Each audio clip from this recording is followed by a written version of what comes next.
Well, just want to say hello again. It's good to see you all again. I hope you've all had a lovely break. And we're already a bit late. So, Barbara, I would ask you to just start with your presentation, to which I'm very much looking forward. Me too. Yeah, because I'm really nervous when I'm presenting, so sorry about that. I found a really good quote. I think I stole it from New York, but I'm not sure. It says, "Any narrative whatsoever begins in the middle of things." So I'm just going to begin in the middle of things. As you know, I'm doing my PhD in Vienna, and I think I would like to start. So basically, this presentation is kind of an introductory presentation about my research and all of the things that I'm interested in, or I was interested in, and I'm gonna try to explain how I'm going to work with all those theories and texts and ideas that I sent to you. And I'd like to start with the text written by Irit Rogov, the one that says "From criticism to critique to criticality." I'm not going to go through all of the text. I'm going to very close reading, because I might not be the right person to do that, but I'm going to try to explain my approach and my understanding of these texts. And I chose this one because she's talking about her journey from the discipline called art history to visual culture, which I'm not 100% sure if I'm doing visual culture or not. I'm going to figure out later on, maybe. But I'm quite sure that the thing that I'm doing is not purely art history, or I hope it's not purely art history, to be honest. And she is in the shorter version of the text. She is basically talking about these three concepts: criticism, critique, and criticality. And in her understanding, she said that criticism is basically application of values and judgment, clash of opinions, and these are mostly aesthetic-based and really descriptive. And I wanted to show you, it's just a funny thing that I found. For example, if you type in Wikipedia what criticism or art critique is, then a WikiHow page pops up. And basically it's showing a whole how-to critique an artwork setting, and it's really funny because it starts with number one, describe what you see, artist name, title of work, all these things that actually I've been taught during my art history studies, that this is how you should start to describe an artwork, and this is how you should start building up a critique. And it continues with analyze the artwork, the color, the shapes, forms, interpret the artwork, evaluate it, and then it's a method two, providing an artistic summary and all sorts of things. It's just something that if I was asked before what an art historian does, purely and simply, this is something that we've been taught as an art historian, especially, of course, in a BA level. And I did my BA in Hungary, also my MA, and the system there, especially the art history system, is quite conservative. And when I was reading this text written by Irit Rogov, I felt that she's explaining, she's talking about kind of similar experience, And the next concept that basically the next phase of cultural theory that she's bringing in is critique, which is in a way a negation of criticism through different layers like post-structuralism, post-colonialism, etc., etc. The problem, according to her, with this approach is that it always it is sustain a certain external position and external knowingness, while criticality, the third phase, is basically always focuses on the present, and criticality is taking shape through an emphasis on the present, and this is what I felt that this is something that really important in my research as well, because I'm trying to understand basically really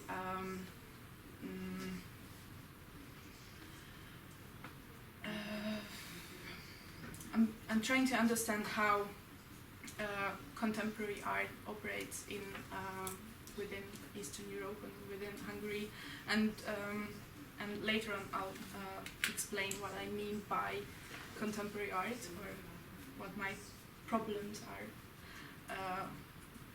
with the concept of contemporarity within this context.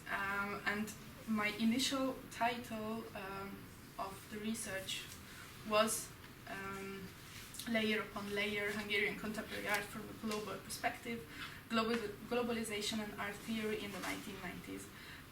And I already know that this is a worst title ever, so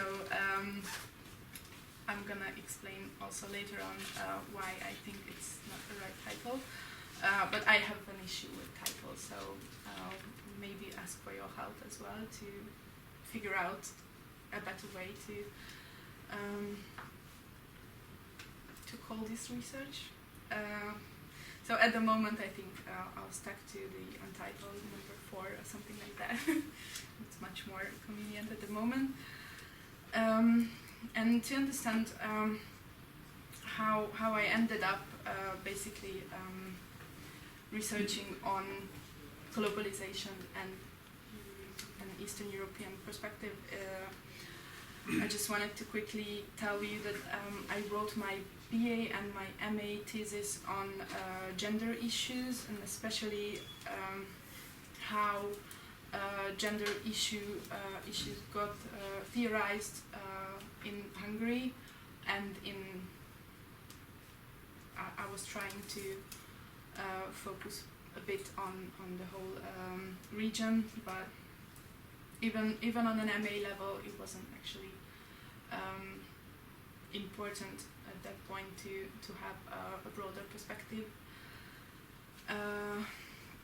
And while I was writing, especially my MA thesis, I realized I understood some basic phenomena, and also after that, about Hungarian art and Hungarian contemporary art.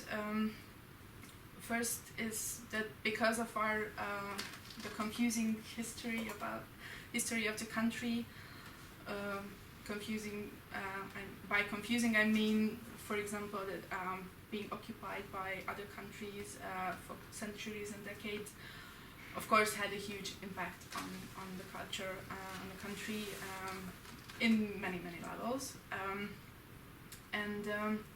and because of this, all these historical aspects,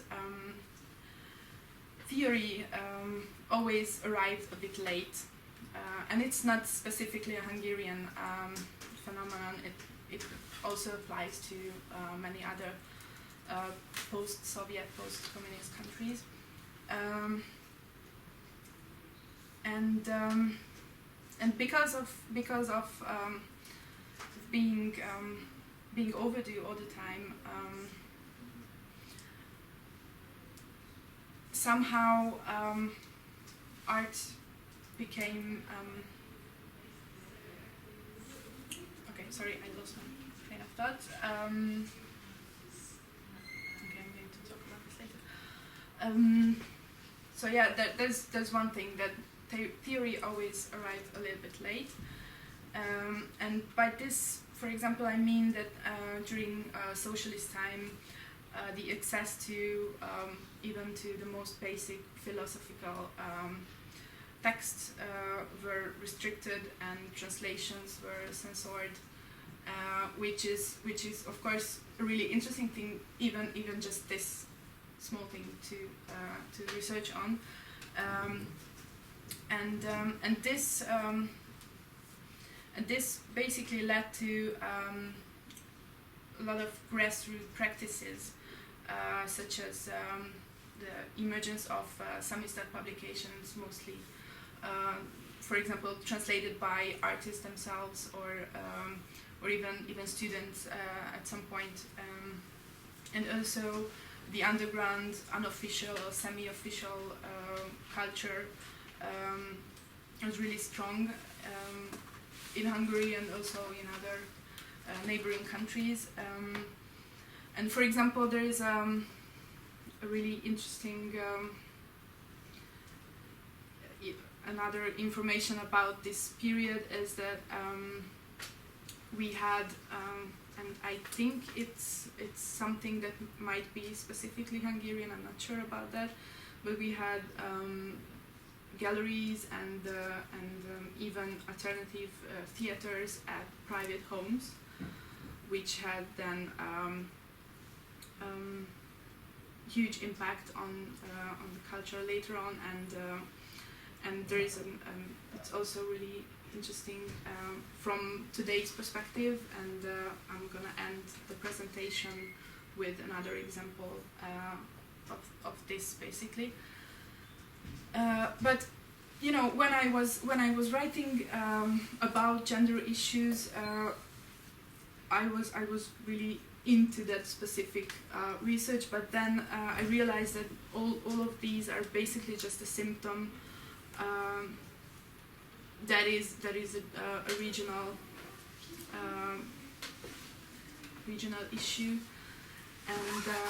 and these are always somehow problematized through the transition of 1989. So this is some kind of a milestone in understanding what happened during the socialist time and what happened since then. It again a question if this date is important that much or not. I'm not sure if I'm going to elaborate on this specific question, but anyway, it's somehow still important to know all those basically historical facts about the transition. But then I finished my MA, and then I moved to Vienna, and I started to think about, okay, if this gender issue is just a symptom, then what is the bigger picture? What is the bigger kind of problem? And I was then I started to focus on theories of globalization and how after 1989 all these theories just came in, and not just the theories of globalization, but it was one of the main strain maybe, and a lot of art historians, artists started to basically at that moment they had an open access to all of those things that were restricted before. So yeah, that's one of the reasons that the gender issue was so important in the 1990s, because at that point they had access to all the theories that they can apply somehow retrospectively to movements that of course happened earlier. So when I started my PhD, I only had this really broad and general idea. and the two, I don't know, research question, but it's not really a question, was that I wanted to understand globalization, how this phenomena works, what does it mean, and how very diversified it is, and it became, at least in my understanding, a really interdisciplinary question, which was really fascinating at that moment. So I just started to read basically everything that I came across with, and that was somehow related to this issue, and also the other another thing that I was really interested in to somehow problematize the question of region in general as well, and also the question of Eastern Europe or Central Europe or Central Eastern Europe or whatever you want to call it, and that's basically a new problem, and that is why I sent you the Kundera text. But before, can I just start? I would have a question at yes. the end, or do No, you no, want to middle? you can. I'm happy if you're asking. Okay. I don't know whether or not I missed it, but what actually happened in 1989 to 1990 to instigate the changes? It's the demolition of the communist government in Yeah, Eastern sorry. and Central Europe. Yeah. I think I'm gonna. In Poland. You're going to come back. I'm gonna come back to this Okay. question, but yeah, 1989. Basically, all the communist countries got freedom. They fought for it, and it's really important in Hungary, but also, for example, in Poland as well. It happened in 1989, and you know, it's also the time period when basically Cold War started to end, because officially I think it was 1991. With the collapse. Yeah. So do you think this is really important to look at that change?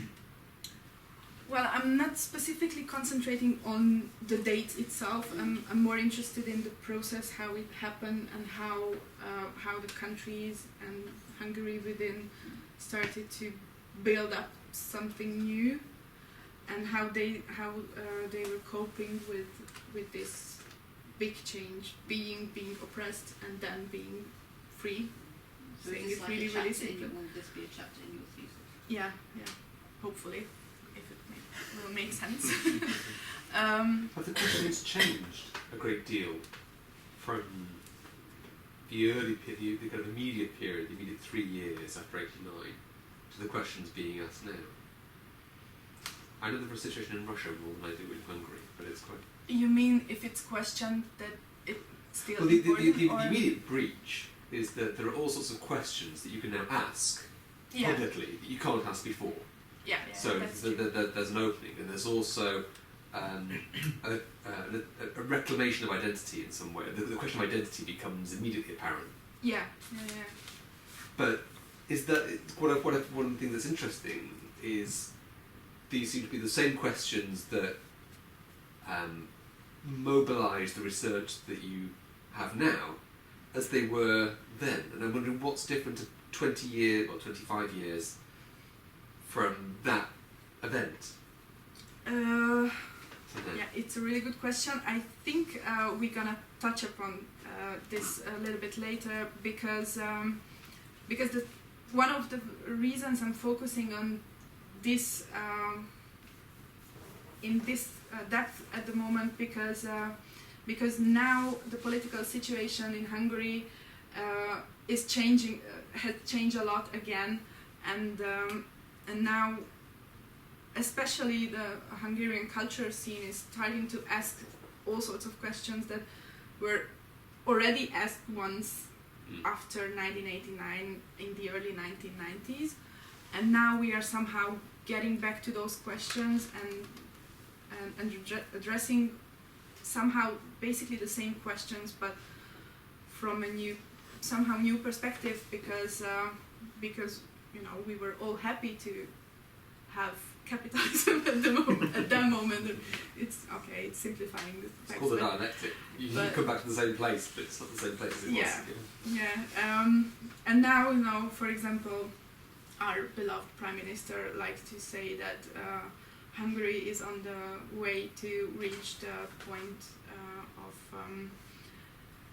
illiberal democracy, and he's really proud of that. And I think Poland Prime Minister, Minister of Education a few years ago said that we should not teach evolution to kids. Because God created us. So we are a little bit... it's like it happens today. I mean, Press these conference. days, and Students went on what riots. what interests me in general is that of course I'm focusing on the art scene and the cultural scene, but it's again it's just one slice of the whole cake. It's like something the art scene somehow reacted on the change in 1989 or after 1989, and it was in a way quite strong reaction, and now the art scene is again starting to gather their strengths, but from having all this 25 experience behind our back, and yeah, this is again one of the hopeful conclusion of the presentation at some point, that what is now how the culture scene looks like at the moment and what we are doing at the moment.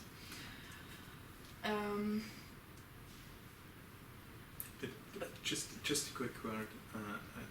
I guess that's probably one of the key questions in that whole context of your research, to understand what kind of change that really was or still is, in a way. Yeah. Also because I'm also thinking of two of the materials you sent, also because very quickly after 1989 that change was predominantly being conceptualized as a kind of transition. So that was the buzzword, transition, and the word transition always already suggested that the aim or the goal of that change was already prefigured, and Yeah. it was liberal democracy. And now from a perspective of 26 years later, when prime ministers announce illiberal democracy, and that's of course like an interesting point to look at, and also in Yeah. terms of problematizing that term of transition. That was the main way of conceptualizing. And the funny thing is that the Fidesz party, the governing party at the moment in Hungary, was one of the young liberals who basically played a really important role in the transition. And from today's perspective, it's again funny to see all those people 25 years later, how they fought for something, and then they end up saying that we should make much more, again, really interesting deals with Russia, for example. And this is the way to follow. It's like you said about Richard Branson, never trust a hippie. Or at least a lot of that movement after 68. Yeah. But also, coming back to what you said, I just finished this book. It's written by a Hungarian historian, John Lukács, and it's really dramatic title, The End of 20th Century and the End of the Modern Age. And it basically includes two types of text. One is, one at least looks like it doesn't specifically say that it is a diary type of thing, but it looks like and feels like he is actually writing some kind of personal notes during the transition. He starts in 1989 and finishes around 1991. And also as a historian, he is trying to problematize all those things that he is experiencing and writing down as it is happening, and then he's looking back from a historical perspective, but like a year later. And yeah, from the beginning he is stating that, for example, there is a quote somewhere that the 20th century, the 20th century is now over. It was a short century. It lasted 75 years from 1914 to 1989. And this is how he starts this book, for example. So he is stating this in 1992 or something, that okay, the 20th century is now over. Okay, how to continue from this It's moment. more or less the same period as Eric Hobsbawm's short 20th century. His full volume, his modern history, the short 20th century is the same kind of period. So I think he wrote it after 92, so that would have been. But yeah, it's. I think I also mentioned it in the email, or if not, then I'm mentioning it now. Next week I'm going. This week I'm going back to Budapest just for a couple of days, and I'm going to have a presentation in Budapest as well. And I'm going to talk about all these theory, end of the history, end of the art, end of the theories that were viral in the early 1990s, and you know, all these Fukuyama, what's the name of the title? The End of History and the Last Man, and then Huntington, The Clash of Civilization, and all these books. You know, it was somehow utopian, but reading from today's perspective, it's again raises a lot of questions, and I'm somehow interested in all those questions because from the Hungarian perspective, it all makes somehow sense. But yeah. So after I was at the beginning of my research, yeah, I mentioned that I was reading from really various disciplines: economic, political science, sociology, anthropology, and of course besides philosophy and art history. And my general aim was somehow to define things, define globalization, define the region, find the right definition for all these things, and now I'm asking myself why it was that important at that point, especially when I was starting the research. It doesn't make sense, or at least now I understood that maybe at that point I felt that that giving a definition to someone also means that I will understand that specific thing. And now I feel that maybe it's not about giving a definition, it's more about asking the right questions, but it all sounds for now, so let's continue. So I was again focusing besides globalization on the region, and one of the first texts I guess I read in this period was this Kundera text, which is again not a really theoretical text because it's of course written by Kundera, so somehow in his, it's just not as he has really personal anecdote. He includes lots of personal feelings and personal anecdotes in this text, and I think it was partially the reason I liked it very that much, because it was quite easy to relate to that. and from the beginning he is questioning if there is such a thing as Central Europe,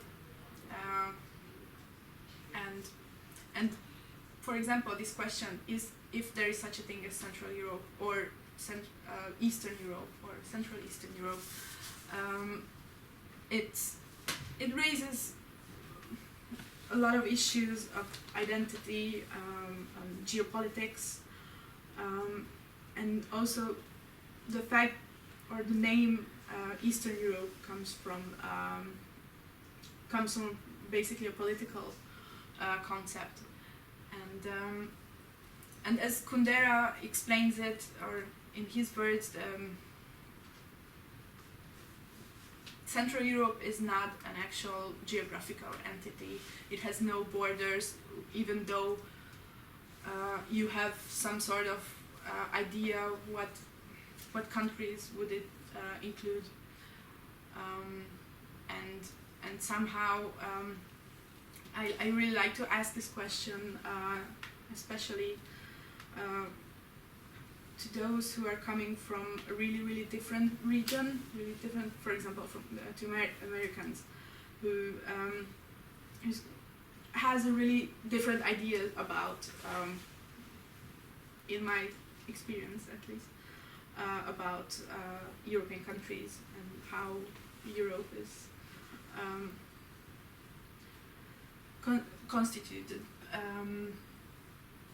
and most of the times, they just give like a really broad answer that Eastern Europe is somewhere between Russia and Germany, and it's it's already quite precise, but from a Hungarian perspective, we most of the times we like to say that Hungary is not Eastern Europe, it's Central Europe, but I think Jakub, we had some conversations about this already.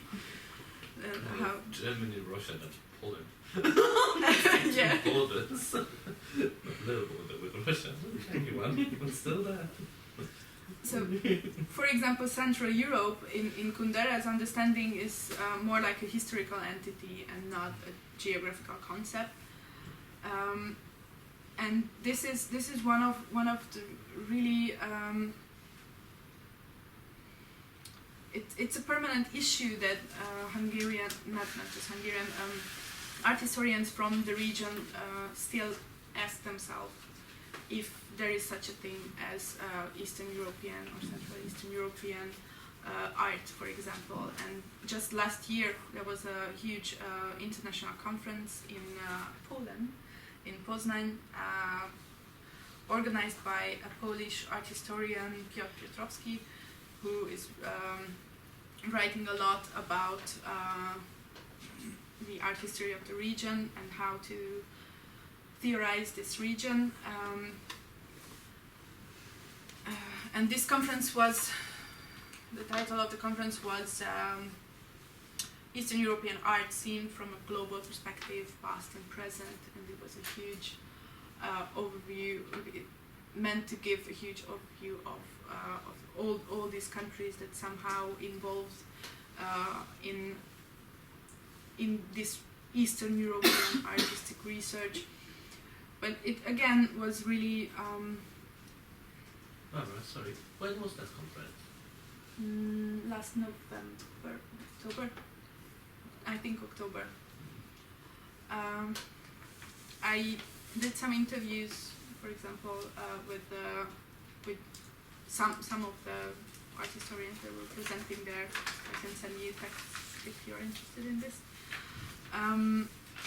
And anyway, I also did an interview with Piotrowski himself, and his main goal at the moment is to write a comparative art history of the region, which sounds really amazing, but also I have problems with that because I feel that it's even though he claims that he's trying to get rid of this east-west center periphery binary, to be honest, I don't really feel that he is actually doing that, because he's still refers too much, I guess, to this, to these oppositions of East-West, for example. And if we are talking about this East-West, the concept of East and the concept of West, I think I also sent you my notes from this conference, the former West research, which is again a really big research, started in 2007, 8, something like that. And it's an international research, or as they claim, it's a transnational, transdisciplinary research and education, publishing, revision project, which is really amazing because, or at least for me, because their aim is to, from within the field of contemporary art and theory, to reflect upon the changes introduces to the world and thus to the so-called West by the political, cultural, artistic and economic events of 1989, and also engages in rethinking global histories of the last 2 decades in dialogue with post-communist and post-colonial thought, and speculates about post-bloc future. It recognizes differences, yet evolves through the political imperative of equality and the notion of one world. So they are questioning if it makes sense today to talk about West as an entity, if the East is also so polarized. I don't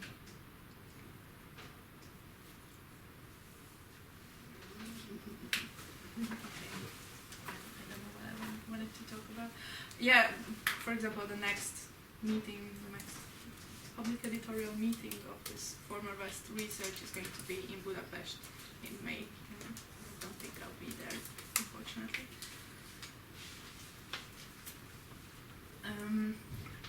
But for example, this is where in the last meeting was in London, and this is where I heard Edith again.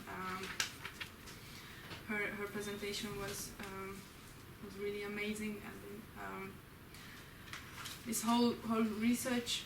I mean, reading about all this research, I think helps me a bit to find my way.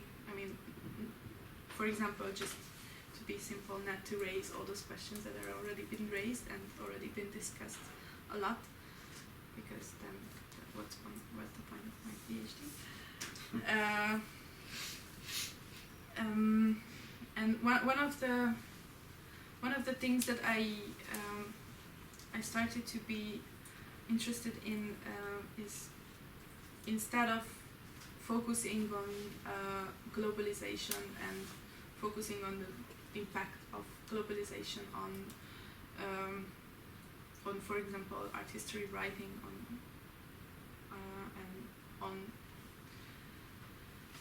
the region, or on Hungary, for example, and it made much more sense to theorize the problem of this transition, and the problem, as you mentioned also,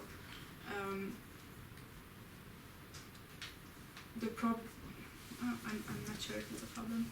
I'm not sure if I'm making sense now. It depends. To go back to the idea of the end, we talked about the end earlier. The end of history. Yeah.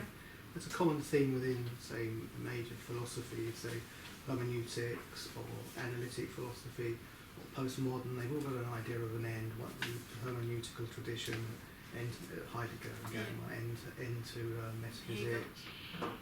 The analytical tradition, end to a certain kind of question, or the postmodern end to grand narrative. And it seems that these different questions that you've raised, and you talk about in conferences and stuff, are coming from one of these different traditions where you're going to get different answers. So the question from the postmodern about binaries or the not them, so it's just language, Derrida or something, and it gets flattened into just language or just a product of language or something like the hermeneutical tradition where your culture is part of your background, you know, for being in the world, which is important.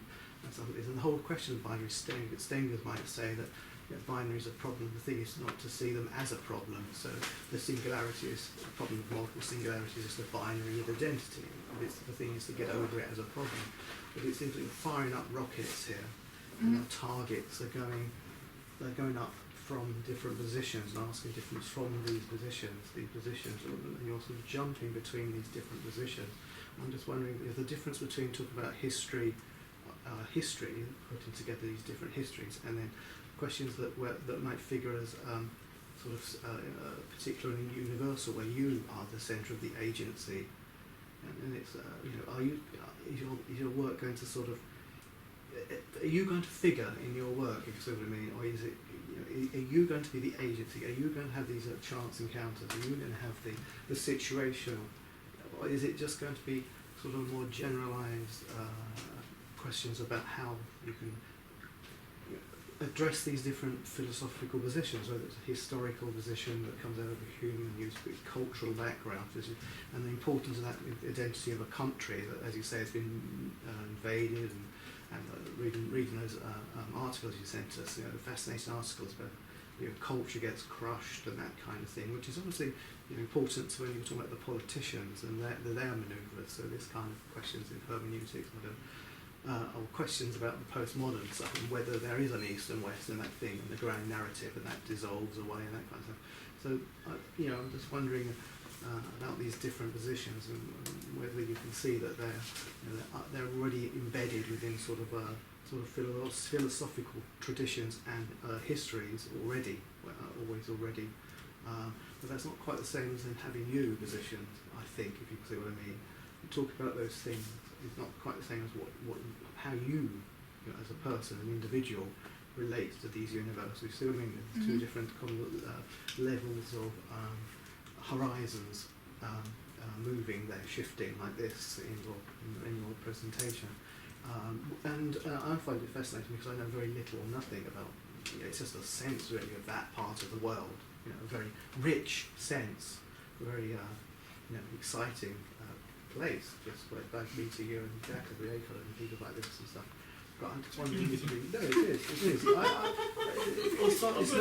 It's not. Doing a bad advertisement. Stefan as well. You know, he's in his email talked about, you know, this is very exciting because this is it's geographically your part of your email. I think, you know, neighbours or neighbours. I don't know what you quite meant by that, but the neighbours and orientation. So, you know, everything you're saying here, or quite a lot of what you're saying, is new territory for me as well. You know, so it's very interesting. I just sort of. Well, I mean, I wasn't only speaking about the geographic neighbourhoods, but also about intellectual and for other reasons, because you're working with because you're working with Former West. I was part of one of the more recent Former West congresses in Berlin.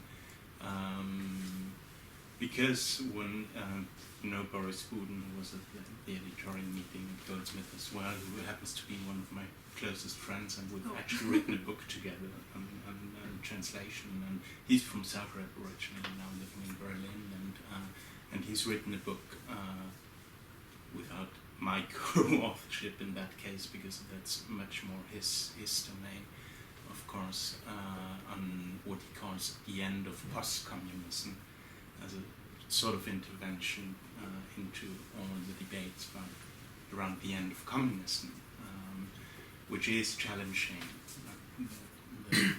It's been translated into, I believe, at present 8 Eastern European languages or Central European languages. I don't think it's been translated to English though. He wrote it in German. And obviously that's a reaction to all those transitologies and like the ideologies involved in this, but also like in terms of and this is why I sort of start feeling, being here and now living in the UK, that there is. I start sensing some sort of neighborhood, and I speak about neighborhood because obviously living in Austria and growing up in Austria is meant for me to grow up on the other side of the Iron Curtain, and moving to Vienna in order to study when I first did that meant to live 25 kilometers away from the Iron Curtain, and there's the East in the political sense, in the North, in the East, in the South, not in the West. And obviously this gives a different kind of impression. And I when I lived in Brussels, for instance, for 2 years, like 12, 14 years ago, I had a conversation with a young colleague of mine at the Research Institute, which was working at the Université de Louvain, the French-speaking part of the University of Leuven. And he had just finished his studies in philosophy, and he was asking me, we were having a conversation about the East, and he was asking me whether in Yugoslavia there was anything like universities. And to me this was a really insightful moment in terms of also projections and different geographies, because I mean, it's really funny because, you know, the US have a higher rate of illiteracy than Cuba. So actually it's quite well known that communist systems did invest a lot in educational infrastructures. So that question about Yugoslavia was just like total projection. And I thought, wow, so you only have to go to Belgium, and even people having studied philosophy and working on political philosophy, he just started his PhD on Habermas and stuff, can still have that idea about Yugoslavia, that it was a country without universities. So in that sense, I think there's so many things to consider in terms of, and I would really like to go into some of these discussions, because every single one of the concepts that you mentioned, like region, of course, globalization, what the globe is, what the world might be, the relationship between change and transition, and what it exactly means, what each of these terms exactly means, the relationship between the West and the East. And Maria Hlaváčová was the director from a West. She's from Bratislava, now the capital of the Slovak Republic. So somehow in between Vienna and Budapest, a little closer to Vienna though. Her idea about the whole context of Former West series is quite simple, because she says, well, according to the narratives of transition, what used to be the East is not the East any longer in political terms. So there is such a thing as a former East. But how come, if the East was always the East with regard to a West, and vice versa, then surely the West cannot exist in the same way either. So we've got to discuss about the former West. And this, of course, is questioning in many ways some of the central narratives in which these histories are being told. And my thinking of this history is sort of the globalisation from it. I mean, Vienna, its most famous export for Britain, let's say in philosophical terms, is analytic philosophy, which is still, and don't get this wrong, it's still the predominant philosophy in Britain.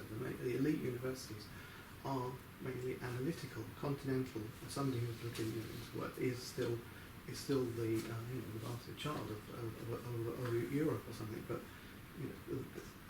and going the other way,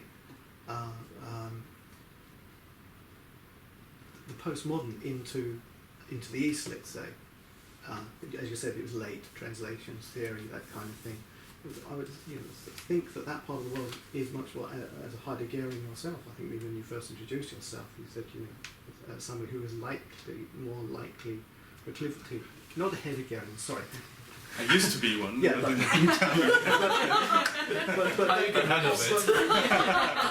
it's possible. let's say It's a while. let's say let's say hermeneutical get that kind of tradition, those kind of questions again sort of are geographically coming out of a German Romantic tradition, that part of the world, and those questions are still relevant. And how they translate around the world, in the same way that postmodernism in the rest of Europe is much more advanced, and in America than here. I mean, don't be fooled. We might talk about continental philosophy and stuff here, but in the elite universities, as we know, in Britain, it's still mathematically science-based. It's still Dane's fault here. It's still that is still the predominant thing, especially if you're trying to find work here. And that's another kind of globalization, export, selling ideas, selling the theories, which then predominate in the institutions. We're lucky here. We were lucky at Goldsmiths, we were lucky at Greenwich, but other places don't have that. They don't have that. These different departments is not the same. So these are the different questions, these are the different layers, the horizon that I think that you're exploring and you need to think about. That's my penny's worth anyway. I don't know if anyone thinks or agrees with this analysis of of British philosophy as somehow, or even whether the continental analytic divide really is. I wouldn't take it quite as bounded as that. I mean, if you're taking Wittgenstein as being a locus point for analytic philosophy as being, and that's because certainly Logic and science, more the cognitive logic, like Kantian kind of truth, time, space, those kind of questions, just things like become the territory of science, logic-based understanding. It's still, it's certainly in the elite universities, it's still the predominant, and that reflects, I think, rule-based, reflects on this country politically. In this country, I don't know if you think so, but it seems to have a lot of rules and regulations. Even to the fact when you talk about you don't have the kind of intense meetings that they have kind of here, which you thought was quite nice, but to be perfectly honest, it starts to look like a lot of bureaucracy, which we're very good at. I don't know if you think that. Here, but again, this is only my experience, my understanding. Yeah, this is me saying that we don't actually have to write all those tutorial reports, for Yes. example. When I did my PhD, I never had, and that wasn't that long ago. I never had half the kind of form-filling exercises that you people have. That you don't have to fill in these workbooks and stuff, and the stuff that you all moan about, or I think We don't have to, we can resist. Oh, Yes! Let's go with that. I got By the way, I'm doing a tutorial form, but it's not in the required form. If you've got funding, then it's a bit more difficult, I think. Yeah, we have it some I public. probably get thrown off the course, but then it's like, well, I'm sorry, but what I'm doing is what I'm doing, and you can either fund me or not. There wasn't. I mean, the degree of freedom that the British universities have or had is always under threat and being eroded. I talked to John about this, about the whole division between research universities and teaching universities, things like that, which has been fought over and resisted, to try and keep the universities free. The schools have gone under. They're all like, just, there's a lack of freedom in the schools. It's just curriculum, here it is, fill it in. There's a great essay by Marina Warner in the LRB from about a month ago, which was doing the rounds, definitely worth a read on the neoliberalisation of the university. Yeah. So, And your guy, Peter Osborne, on that article, he also left, didn't he, went to Kingston after, trouble at, was it Warwick? See? No. They had to. They were kicked out of Middlesex, Was it Middlesex? and are now in Kingston. Yeah. Anyway. The whole department. Sorry. Peter Osborne. Sorry, step too much. one point in Congress that's very interesting that seems to me is this definition of Central and Eastern, not only in terms of periphery and but all, or political geography, but also of and it's a definition of a cultural heart of Europe. Culture matters to the periphery in a way that it doesn't to the West. And I find it very interesting that he locates that centre, at least an important part of that centre, in Jewish intellectuals and artists. Those the paradigmatically stateless or nomadic group, cultural group, who, and it's quite interesting that idea of, in a sense, from a Western European or a mainstream European position, the periphery defining the centre in that way. That actually when you draw a border around something, it's not that the centre defines the border; it's that the border defines the centre. And what seems prescient in Kundra's piece, because that's from '84, isn't it? Yeah. But there are issues that I would take with it, and certainly in terms of the definition of Russia. But what seems prescient in it is this acknowledgement that this idea of culture defining the centre, this kind of the European project being a cultural project rather than a political project, becomes the thing that's that had been the key defining move, but that no longer seemed to operate. That there wasn't already in 56. Yeah. Already in '84, and that's in a sense that one of the things that seemed, my question earlier about what questions were being asked around '89 or the period just after, and the questions that are being asked now. One of the things that seems to me to be consistent is what's happened to that gap that's been opened up by the place that culture held, or the importance that culture held. Culture, that those artists, the intellectuals, were able to, in a sense, provide answers or provide a means by which answers could be found. The floor has fallen out of that, and it's still trying to find what that is.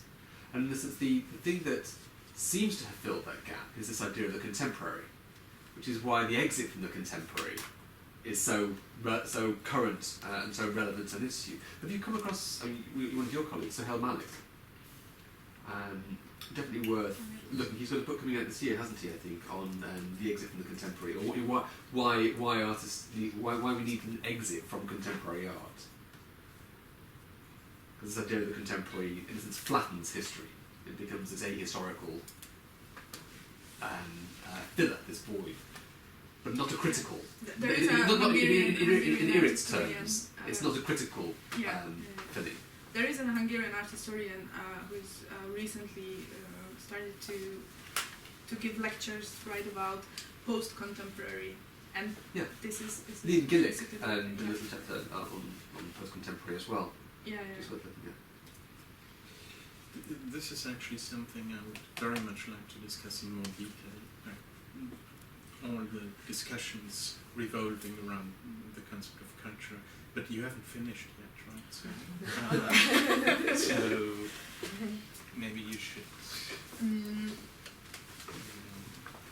I wanted to read really short, just a text written by Beamer, but basically just ideas about this question of end of century and how we are coping with that.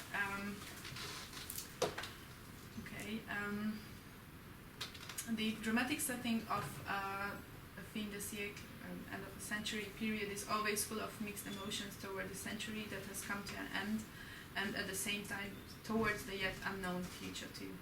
Nostalgia for something that has passed or about to pass, anxiety over the future, optimism and pessimism. The phenomenon was clearly traceable at the last few decades of the 19th century, for instance, during the period of Belle Époque, which started around 1871 and ended in 1940. The era that was generally characterized by optimism, long and continuous peace within Europe, and new scientific and technological discoveries, was also somewhat shadowed by the premonition of the possible and inevitable end of the golden time. As John Lukács, points out in his historical treatise, The End of the 20th Century and the End of the Modern Age, a century does not necessarily have to last for exactly 100 years.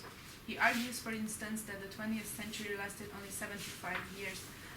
He marked 1989 as an annus mirabilis, a turning point with the revolutions that led to the fall of communism in the states of Central and Eastern Europe, as well as the dissolution of the Soviet Union. Evidently, however, he wasn't the only one who contributed to this new wave of end of history theories of post-Cold War era, by which I mean the late 1980s and early 1990s. In political science, it was Francis Fukuyama's The End of the History and Last Man that argued for the end of history in a Hegelian sense, which was later on criticized by, not the Hegelian idea, but Fukuyama's theory about that basically the last phase of history is the Western liberal democracy, and all the countries somehow are aiming towards the Western liberal democracy, or the idea of Western liberal democracy. So this idea was criticized by Samuel Huntington in his lecture and later on book, The Clash of Civilizations. In humanities, the end of art theory originated, of course, from Hegel's lecture on aesthetics, influenced several thinkers such as Heidegger, Adorno, Arthur C. Danto, and Hans Belting.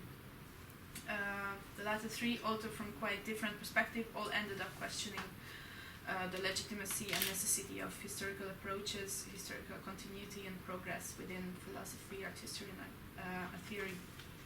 And again, it's interesting to see, I'm mentioning Hans Belting, a German art historian who's, after writing about the end of art history, in the early 2000s, he started to write about or research about basically global art or globalization and its relation to art, and he's been publishing a lot since then. And one of the key notions is mapping, which is really interesting and at the same time annoying notion. I mean, it's really convenient and really. It's really good to have this notion, but also it's kind of problematic because it has this geographical illusion. I'm not sure, but it's like too convenient at some point.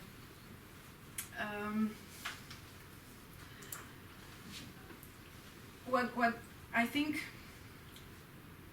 Yeah, Mark, you were right, because I'm just popping in all these ideas, and basically my main, I don't know, problem is now the right word, but the main phase, the phase I'm in at the moment is that I have all these ideas and I have all these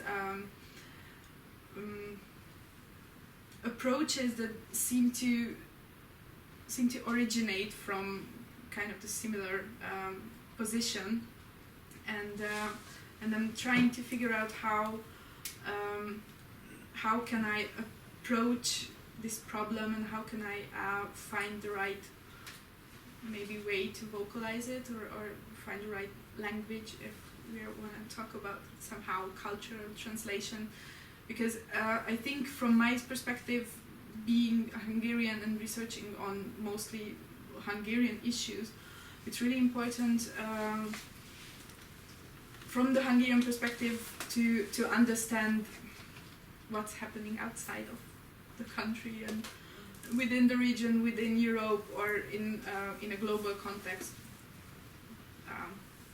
It's again much more bigger, and I'm trying to somehow also understand it from an outsider perspective, to learn to talk about Hungarian art or all these cultural, political situation in a way that is understandable. And for example, your question at the beginning, that okay, exactly happened in 1989. It's like it's something that I somehow feel that okay, it's so obvious that I don't actually have to add some details about it, but it is necessary. It is necessary to understand by saying the transition or by saying that 1989 is somehow important, that I need to be able to state what's the reason, what are the reasons that I feel that those details are important. And this is, I think, the biggest challenge of writing this PhD is to actually organize all these things. And this is what I've been trying to do in the past couple of days to prepare myself for this presentation.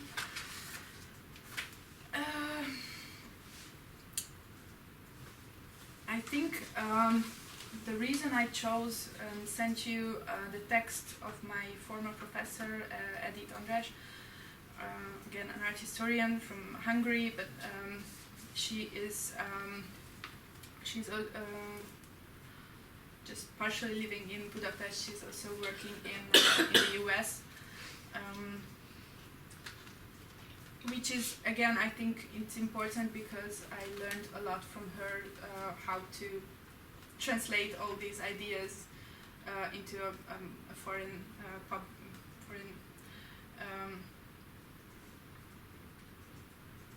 not specifically about talking about language, but how to talk about it to a new public or in a new environment.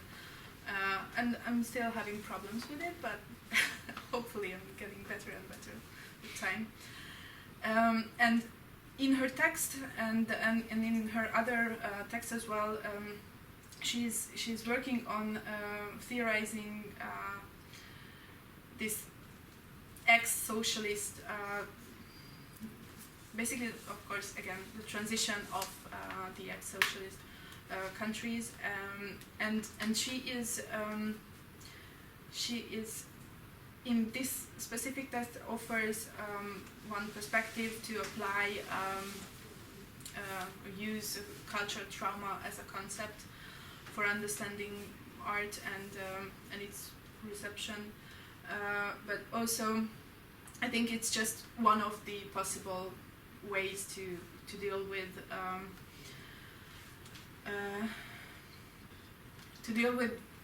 the socialist past. And again, it's a question if it feel important to deal or try to cope with the memory, and there are a lot of research at the moment, and for example this next Former West event in Budapest will address this question of memory and writing about and writing with the past. And I think it's again a really interesting approach, but also I'm not 100% convinced that this is the only way to understand what's happening basically at the moment in Hungary, or understand the contemporary, by which I mean the things that actually now the current happenings in the cultural scene in Hungary. And also it was the reason I sent you this other text on the notes on critique and contemporary, which I read a week ago, I think, in Hungarian, and I was complaining in the office that finally I found a text that I feel is talking about all these things that I'm interested in, and somehow offers a really good methodology, and it's in Hungarian. And then I found it in English, which is like a miracle, but yeah, sometimes miracle happens, and so I was really happy that I could share it with you, because he's addressing all these problematic issues, that if it's good or if it's enough to use all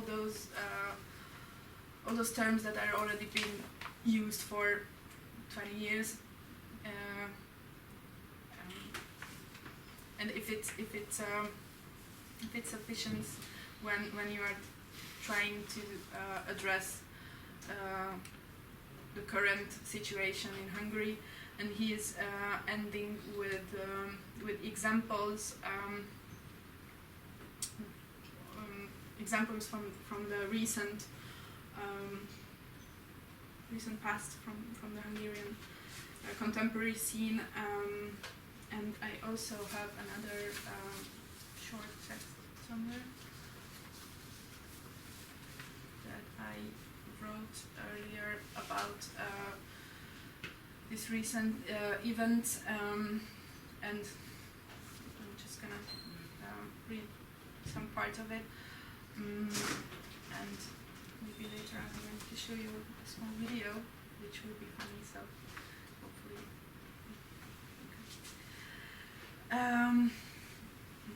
Where to start?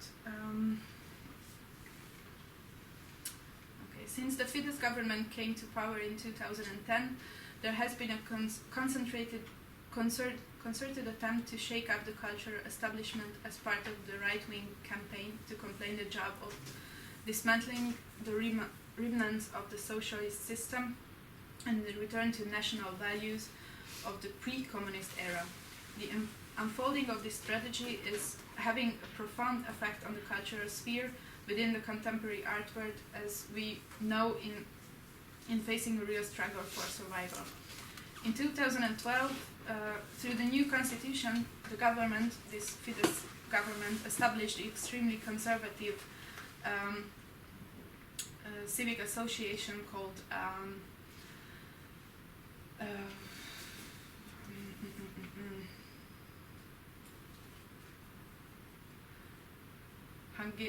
Academy of Hungarian Art. It's not an academy, but they use this name. So this conservative civil association was given a huge power within the fields of art in Hungary, and the organization's power included exclusive right to decision making over the contemporary cultural infrastructure. And from 2013, one of the most important contemporary exhibition spaces, the Kunsthalle in Budapest, also became the property of this body.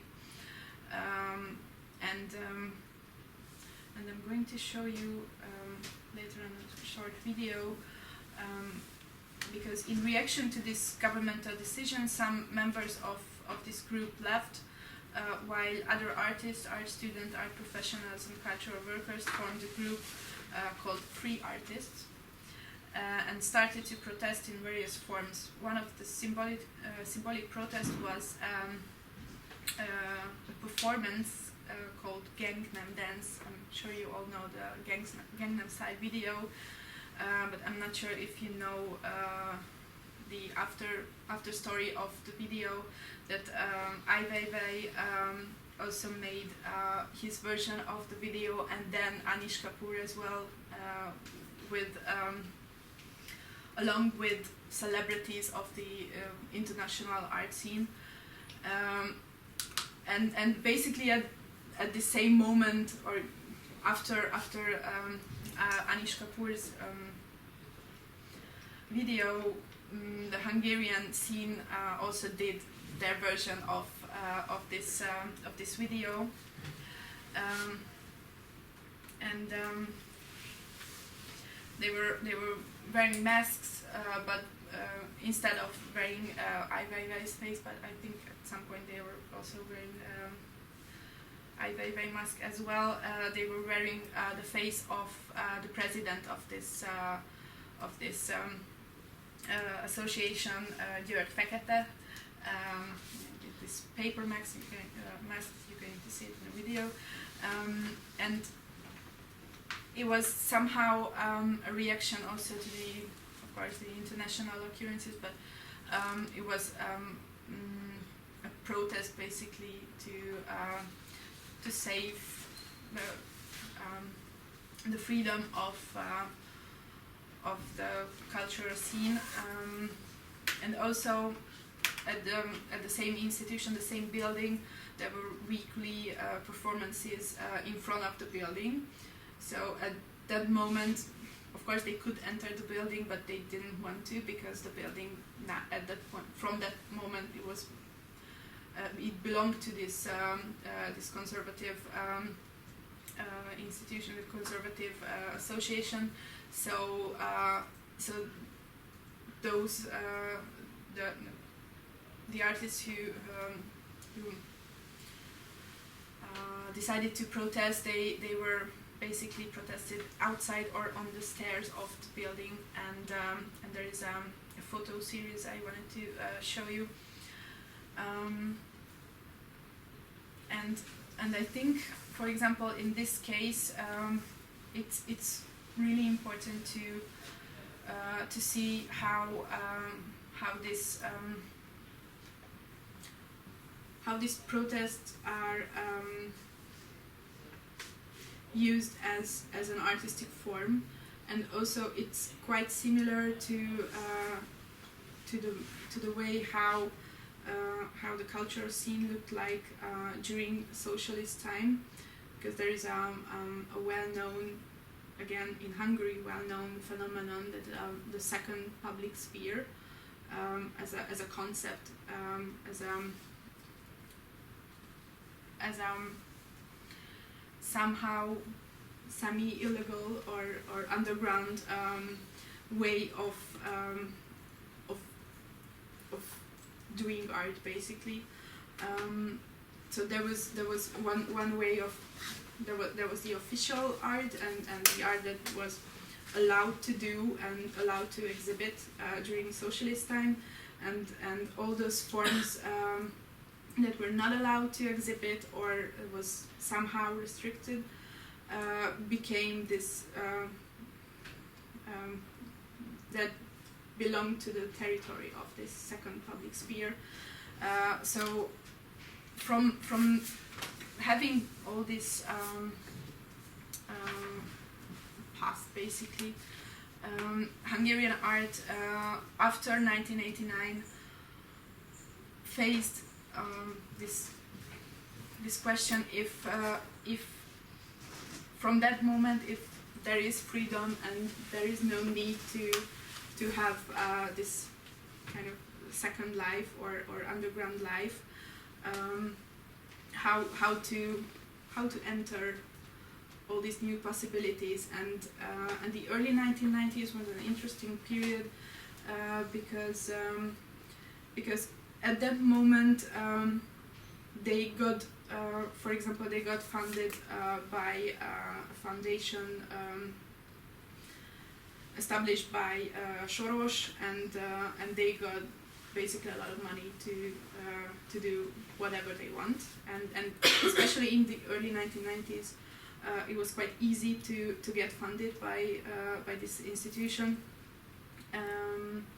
but also it was a pre-institutionalized phase of the contemporary scene, so it was still there was still room for example, organizing exhibitions in odd places, like occupying abandoned buildings, and there is a group.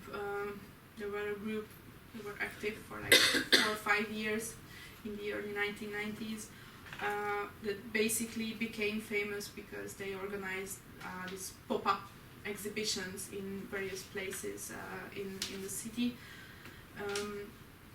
And what is happening, for example, now as a reaction to the things that the cultural politics, the result of all these cultural political decisions, like they changed most of the directors of the art museums, and giving less and less money to fund exhibitions abroad, for example. So all these cultural decisions led to basically a new. They are trying to find a new form, which is not basically a new form. Trying to find forms to create a sustainable art scene, and one of the things that are happening or going to happen actually from this week in Budapest is a biennial, the first biennial that are organized in Budapest, which is an experimental project involved and a lot of art historians, young students are involved basically voluntarily in this project, as well as galleries and collectors. So all the participants somehow from the field, from the cultural scene, trying to organize various events that are somehow outside of the institutional system. I mean, outside of the institutional system that are funded by the government. So they're trying to find all the alternative places, and again, now we are getting back to the phase when a cultural scene needs to occupy again abandoned buildings, and there is an interesting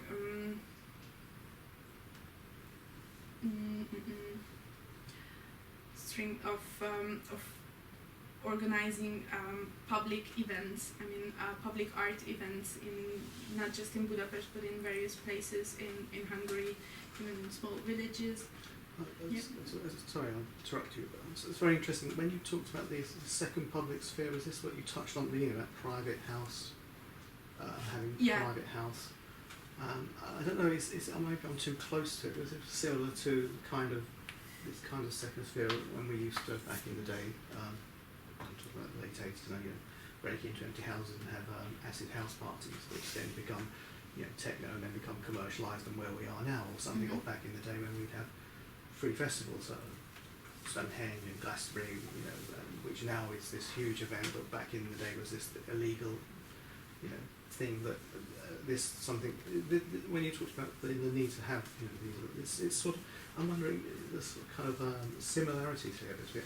I can't see it because I live inside it. I'm too close to it. Mm-hmm. But listening to you, I can begin to see.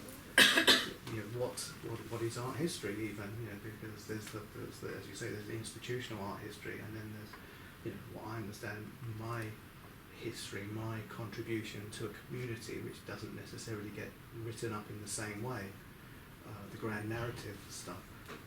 But that was interesting when you talk about the private house, because I'm sure Ed's thinking of Schoenberg and the private musical. They got fed up with the, I think, public response, and then started to have private. But also, I mean, if you go back to the time 1915, but if you go back to that period, there's also the poetry clubs, which would be the similar kind of. Dada grew up in those kinds of smaller units as well. They always had my sense in Central Eastern Europe is it always has a political dimension which is somehow absent from the West. I'm not saying that the raves didn't have a political dimension to it, but quite different in character, I would say. There was a kind of this moment when it was private at home, you had access to something that was knowledge that was illegally obtained, in the sense of it was brought from the West, let's say, or from somewhere else, and then you could read it, and then you could talk about it, and then you had this moment when someone did some foreign play in the kind of living room thing, because in Poland it was theatre that kind of bloomed in this way, kind of private Yeah, we theatres. also had theatre programs. A lot of theatres, like even people like John Paul II, when the Pope was in theatre like that, he walked in Krakow at this time. Cantor, he talks about the reality of the lower kind. He kind of describes things like that, which is he kind of wants to Lower create kind. lower kind reality, that in a play in a theatre spectrum, the reality that affects the audience, but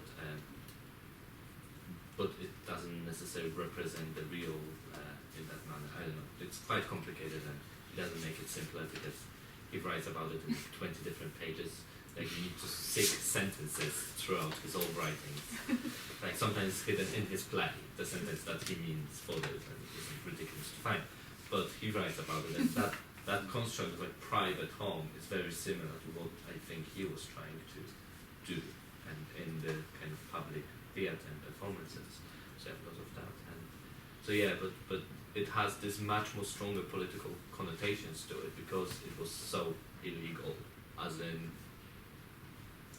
literally against what was confirmed to teach, and there's this kind of this underground knowledge that you can obtain by participating. And also that participation, there's a tradition around the Bloom Street circle in the English tradition of the Bloom Street, the Virginia War, people like that.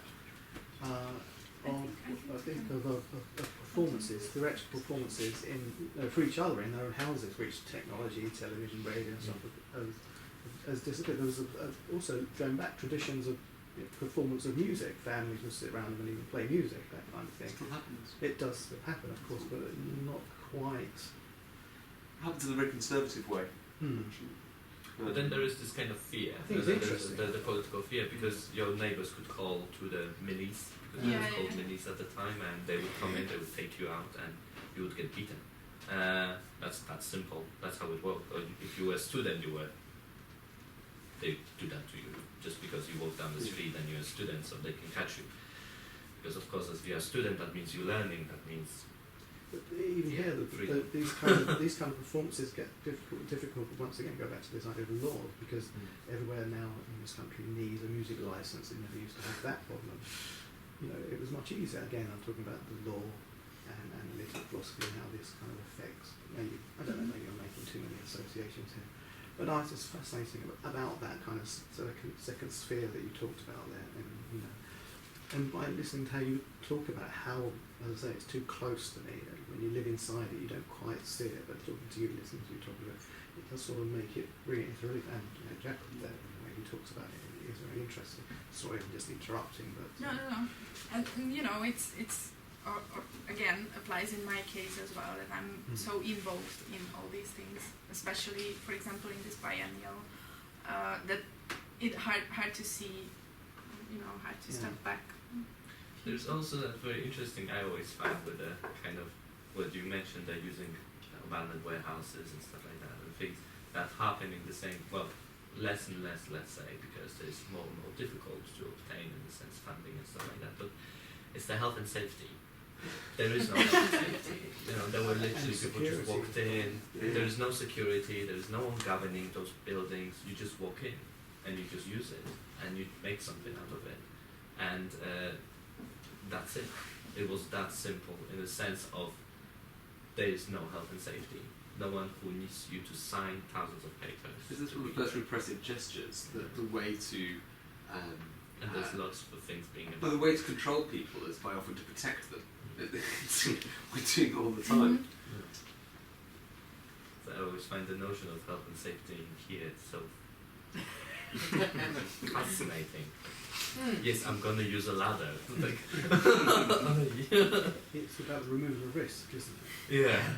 But then there was no risk. There was certainly no milice anymore. Although there was, but you know, we just changed the name into police. That relates to the question of method, because I think in the tutorial form medicine, actually, it's mentioned something like proper method, whereas like it's sort of kind of, I think method is the thing to be thrown out. So, and I need to convince Johnny about it. well, no, she's when she talks about rhizomatics, that is a rejection of methodology, I think. But it's just not calling it, it's not something, it's sort of like in disguise in a way. but it's still kind of like, I think so. Oh, I can't remember what it was I was reading, or maybe it's said it's well, you were talking about the way you, I've lost the connection. You're talking about the way you were taught art history was interesting at the beginning.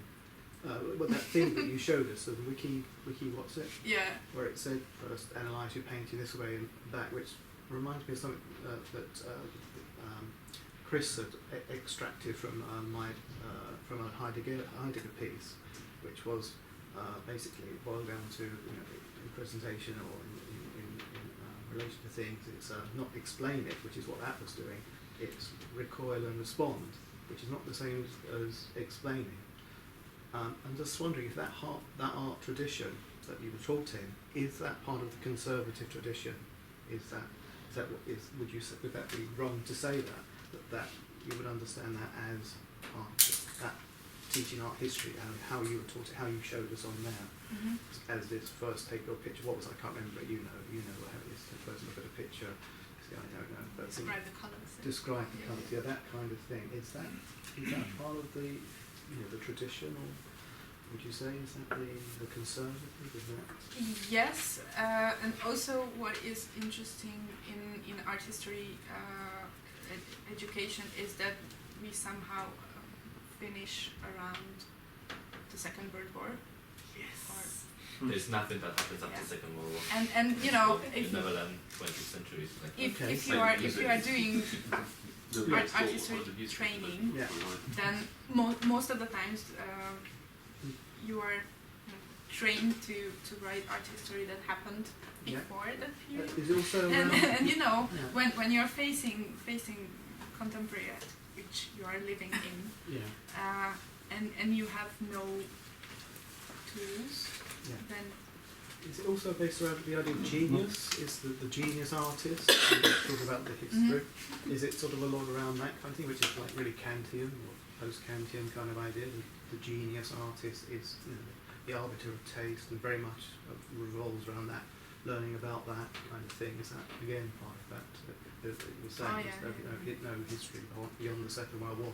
So you have the and you have famous all names. these big famous figures Yeah. of certain periods Yeah. that are really have big impact on the young So generation. I'm next thinking of a generation. picture now. Yeah, very interesting.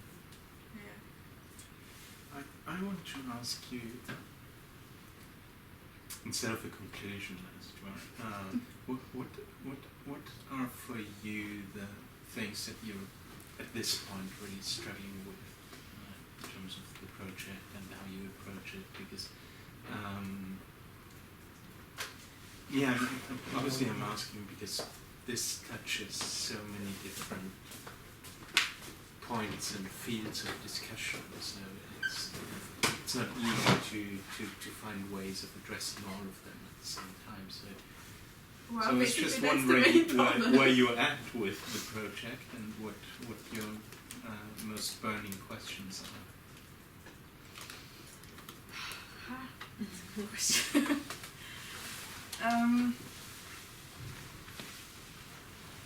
Now, you know, I feel that I don't really know when is the time to say that, okay, I have enough, I don't know, information, impact, and now I can start writing. Because I always feel, you know, I came here and I realized, okay, I don't know philosophy at all and I have to read everything. And since then I've been reading all sorts of things that I find really helpful in my research, but also it's again a new perspective, and bless you. Thank you. So it's again a new, all these new perspectives, and at one hand I really enjoy it, and I really like to get influenced by new things all the time, but which somehow in the back of my mind makes sense, and you know, sometimes I feel that, okay, I have a general sense of my PhD and I know what I want to write about, but at this moment, for example, when I'm trying to talk about the research and trying to talk about all the things that I want to include in some way, that I end up concluding that okay, I don't know how to include all these things and how to find somehow the middle way or the proper method, or I'm not sure if it's you had that feeling. I could generally. guess that that this was a problem, and because I mean, also looking at your title, which is a working title, of course, layer upon layer, Hungarian contemporary art from a global perspective, globalization and art theory in the 1990s. All of this is quite broad, and specifically because you're looking, first of all, you're looking at a whole period, but then you're looking at a period that is in many ways, in terms of what was going on in that period of time, very complex, and then you seem to perform that move away from art history, which would sort of save you in terms of a proper approach, because then you would just reproduce the art historical gesture and look at examples, and you would know what to do, but you want to break free from that, which of course involves like the risk of exposing yourself to all these questions then becoming part of the project, and one way of looking at it rather than a method would be to look at it in terms of it, because I understand, of course. No, I know, and I was going to support you. Actually. I mean, it always depends. The word method is a tricky one, because it always depends what you mean. Like if you just take the Greek term, you translate it into English as an approach to something. So it's the way you approach something. That would sound too like teleological. If there was something already. Yeah, there's different understandings, because there are strict ideas about methods, like in that beautiful wiki that showed us, where this really rigid thing. But you could think of methodological questions in terms of approaches that you take, or simply in terms of what you actually do when working on something and when doing some research. But you could also think of it in terms of a lens, like a sort of optical way, and because depending on the lens that you use, you will see different things, and different things in different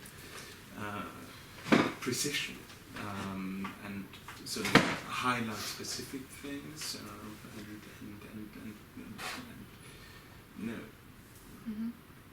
not necessarily feel obliged to take it all on board in everything that there is and that's somehow involved in that has that is then of potentially equal importance. So the lens is something that allows you to get an understanding of what you're doing, and see what you're doing. And I want to ask you whether would you have an answer to that question, to that very straightforward question, like what's your subject? Yeah, that was Johnny's first question at the tutorial we had, and after talking like an hour, she told me that, okay, you still don't know how to answer this question. Well, I think no, I don't know how to answer this question in like 2 sentences. Because but you have some kind of intuition, because I'm just asking also for the purpose of our discussion, because like we could discuss so many things now, but obviously this discussion should also support you and help you to develop this project. So whatever tiny little I understand. piece of intuition you could give us would be great. Since I arrived here, I keep feeling that I somehow need to find my position, within this whole context, and somehow also within within the Hungarian context, and I think what I'm doing is finding how to be finding a way how to be participatory theorist. I don't know if it's too. That sounds like English, but I mean, because when I think of again, a really brilliant question that I get asked all the time, especially from my parents' generation, that okay, and what's your plan after your PhD? or if I'm talking to someone who is not familiar at all with art and art history and culture and all that, nothing of this sort. I get asked, okay, and what are you actually doing? What an art historian is doing, or an artist in that way? And I always find it really difficult to answer for this question because I'm not sure if I ever want to work. I mean, I tried to work for example, commercial galleries. After a few months, I always thought that okay, I don't know what I'm doing here because I'm not interested in all these things at all. I'm not interested in the art market. I'm not interested in saying things that are not my thoughts in some way. Or when you are representing a gallery and representing something, then you need to be really consistent about the representation of the thing, and I never felt that this is my way. And also at this moment in Hungary, if I ever imagine to have some sort of career in Hungary within this field, that can't really imagine myself working in a museum either. I did teach for a while at my previous Hungarian university, and I enjoyed that a lot. So I have a sense that somehow I will end up, or hopefully end up, teaching and researching. But again, when I think of a project that I participated in and I enjoyed the work that I did there, there were mostly within this somehow independent institutions, or not specifically independent, but independent from the from this rigidity of the culture scene or of art history. I'm not sure. I was working for this small, not that small, but I was working for this NGO that is basically funded by Erste Stiftung, the transit network, which has independent offices in Budapest, in Slovakia, in Romania, Czech Republic, and in Austria. And for example, this former West, the next former West meeting we hosted by them, and I was working for them 2 years ago, I think, and it was always like somehow a participatory project, but from a theoretical perspective, or it was like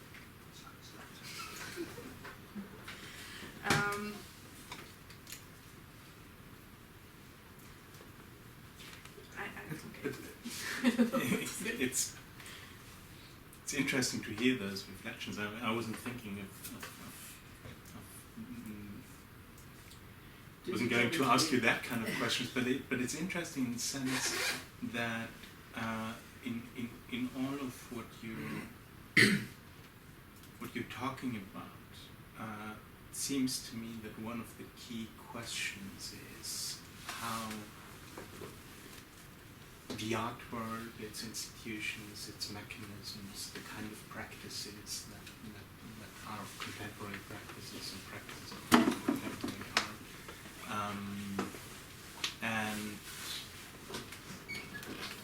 questions about a possible understanding of a broader type of what the contemporary is are interrelated, which is in many ways why it did make a lot of sense that you sent one of the texts that you sent was Peter Osborne's text proposing like a shift in perspective from the Lyotardian question about postmodern knowledge towards contemporary art as something that we can use so as to read the contemporary and not just contemporary art, which could provide some kind of lens also for you to look at the transformations of the 1990s and then of course, and there's a lot of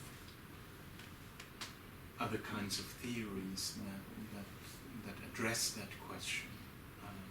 Like thinking of not only theories, by the way, I'm thinking of discussions around precariousness, post-doctoralist theorists like Paulo Verno, but also social struggles like the anti-militant movement in France and in the 2000s, where the kind of condition, and in this context, in terms of labor relations, the kind of conditions under which people work actually in the contemporary art world are symptomatic for the kind of labor relations or processes of restructuring and transforming labor relations in a more general sense.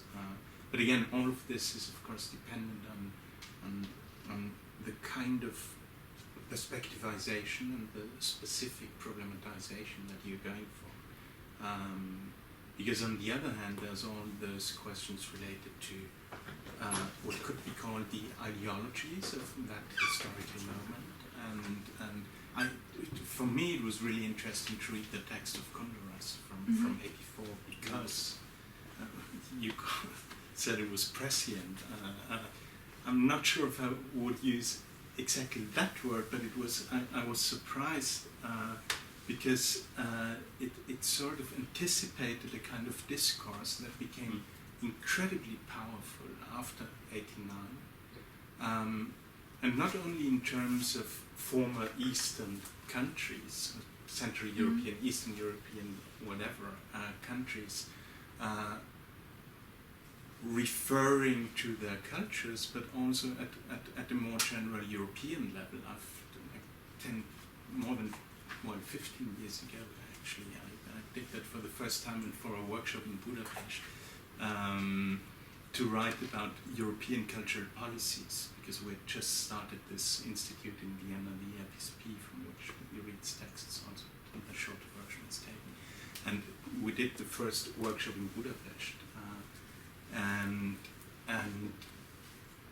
And the European Union had just introduced the first funding program, big funding program, because there are two main funding programs in the European Union. One is the European Capital of Cultures program, and the other one, then the first version of it was called, now I think it's called Creative Europe or something, but then the first version of it was Culture 2000, and I read through the legal texts and tried to analyze the legal text and the European parliamentary report in order to understand the kind of policy making logic behind that.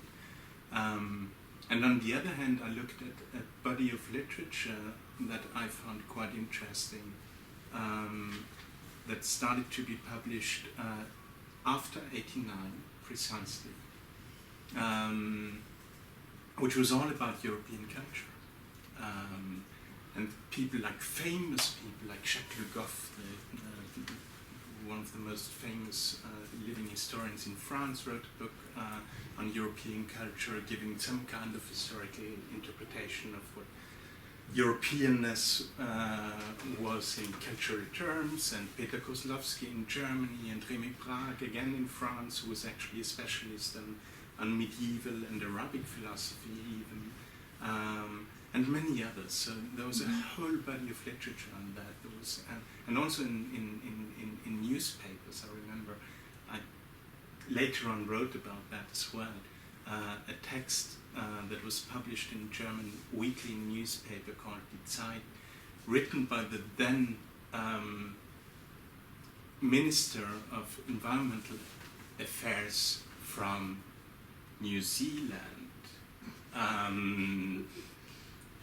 claiming that even though politically he was a citizen of the Pacific space, as he said, culturally he was a European, so he wanted to take part in those debates.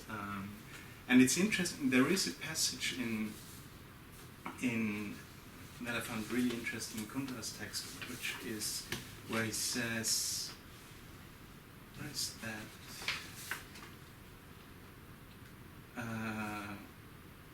Yeah, exactly.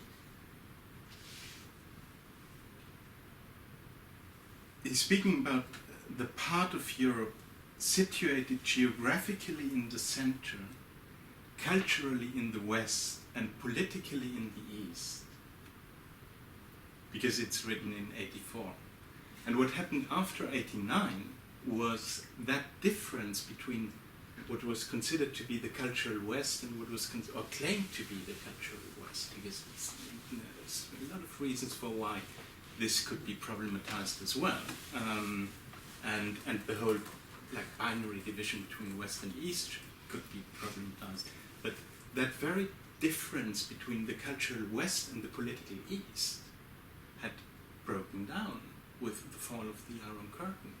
So what Europeans did, and Western Europeans, Eastern Europeans had done that, if we want to simplify and group them like that, started to do was to conceive of a final shape of Europe as a political project, the European Union, where cultural and political borders would finally coincide, which was not possible before 89.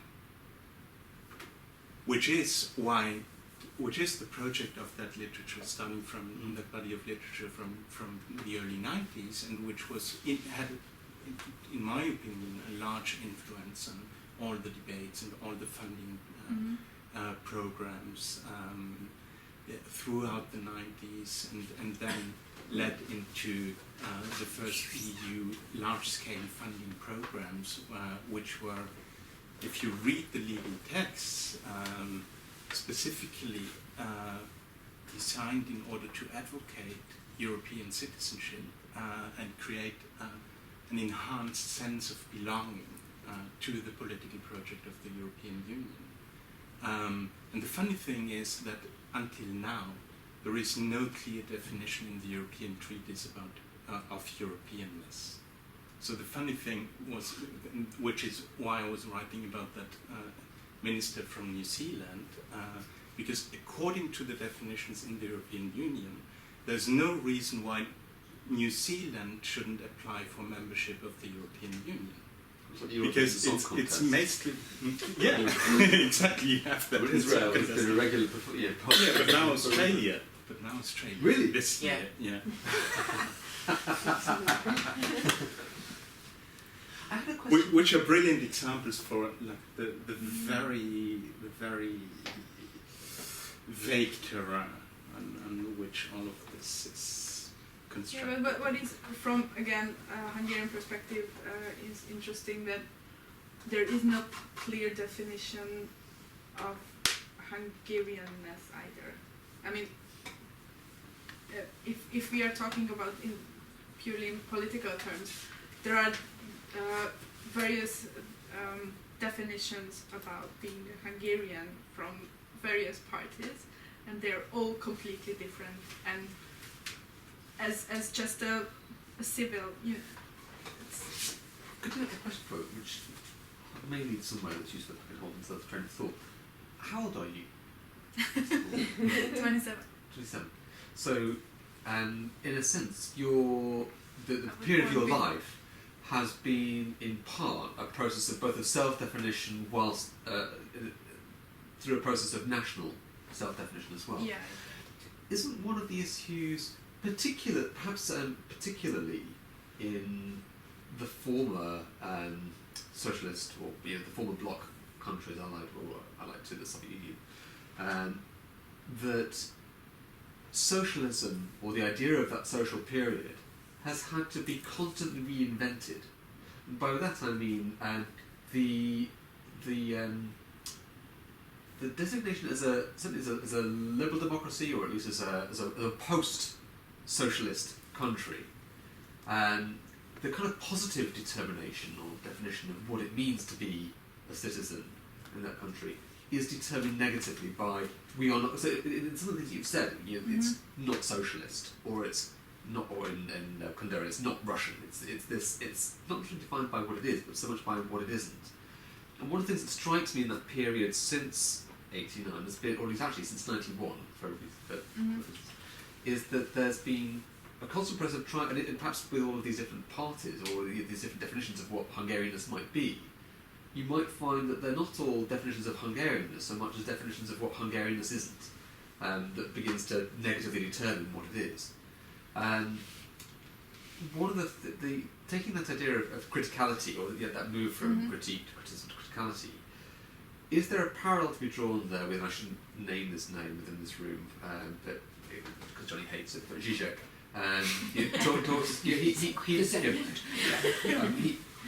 His return to Hegel, in particular the negation of the negation, becomes a critical point. So it's not necessarily that you find you create a positive determination from what you're not, so much as you are not. It's not trying to form a ground. It's not trying to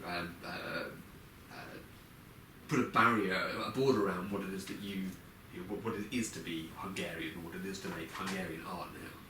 So much as the critical position is an or a removal of that, of the move to create a ground, or at least it's a repetition of the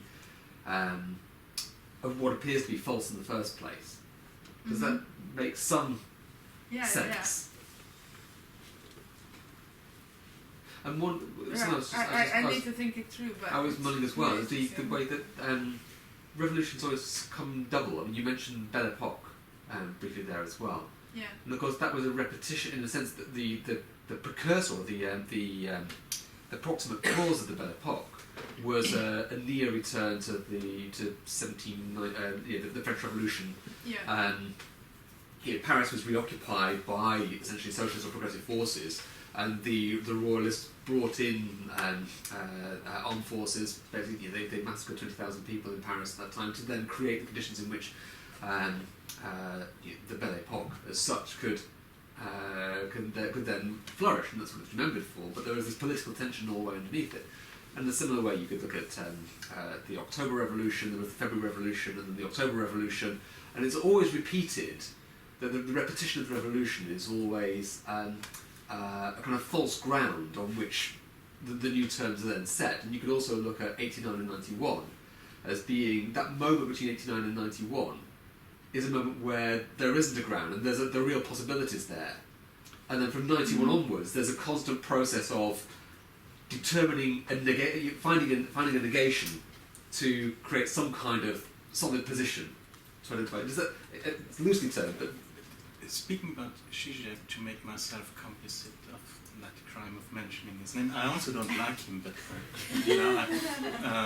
but there is a good point that Zizek made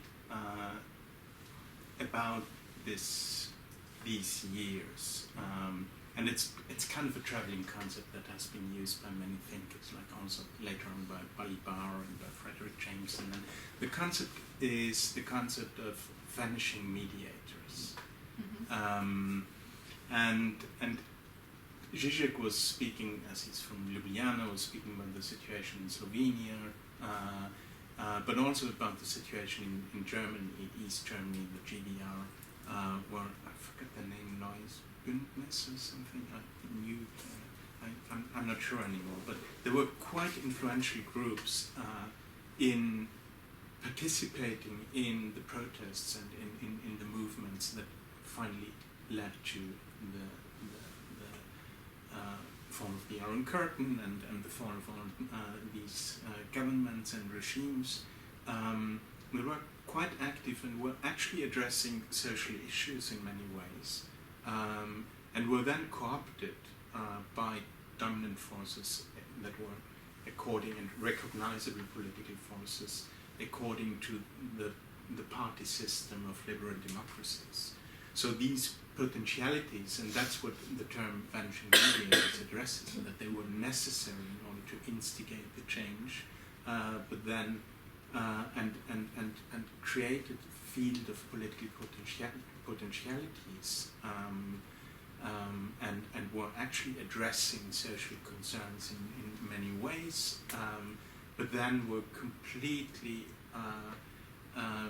pushed out of the picture and lost any kind of political influence. And I think that's an interesting thing to look at, also because the narratives after 1989 tend to completely eclipse the fact that, and again the Kundera text is already quite interesting in that sense, eclipse the fact that communism was, even though Kundera says, well, the Russians themselves might have lost their identity through communism, but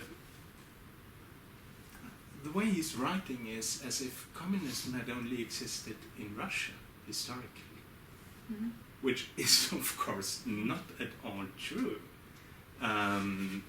And you have, together with Boris Budin, we did that 10 years ago. We went to several museums of communism. There's one in Prague. It started with me seeing in the Cultural Palace in Warsaw, which was a present by Stalin and to then Poland. Everywhere else. You go. It was called Museum Komunizmu in the center, but it wasn't really a museum at that point. It was an exhibition organized by Polish dissidents, like Andrzej Wajda, the filmmaker. And it was quite curious to see that. I just happened to be there, and a couple of days later, I met Boris and was telling him, and we had a discussion about that, and then we thought, well, we know that there's a museum of communism in Prague as well, so we want to go there if we find a moment to meet up in Prague.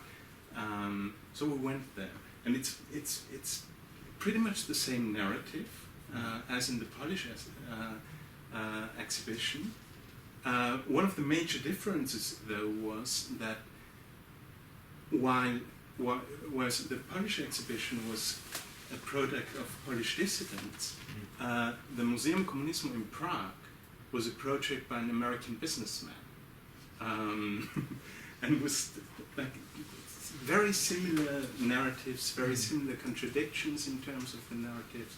And one of the things is, of course, that one of the things you can see in these exhibitions is posters from communists from the 1920s and Czech communists, and already then, even though that was of course long before the Cold War period, already then, no, it's just not discussed because communism is identified with Russia, is identified with an imperialist project of Russia. But the very fact that, of course, in all these countries there were communists is completely ignored and neglected.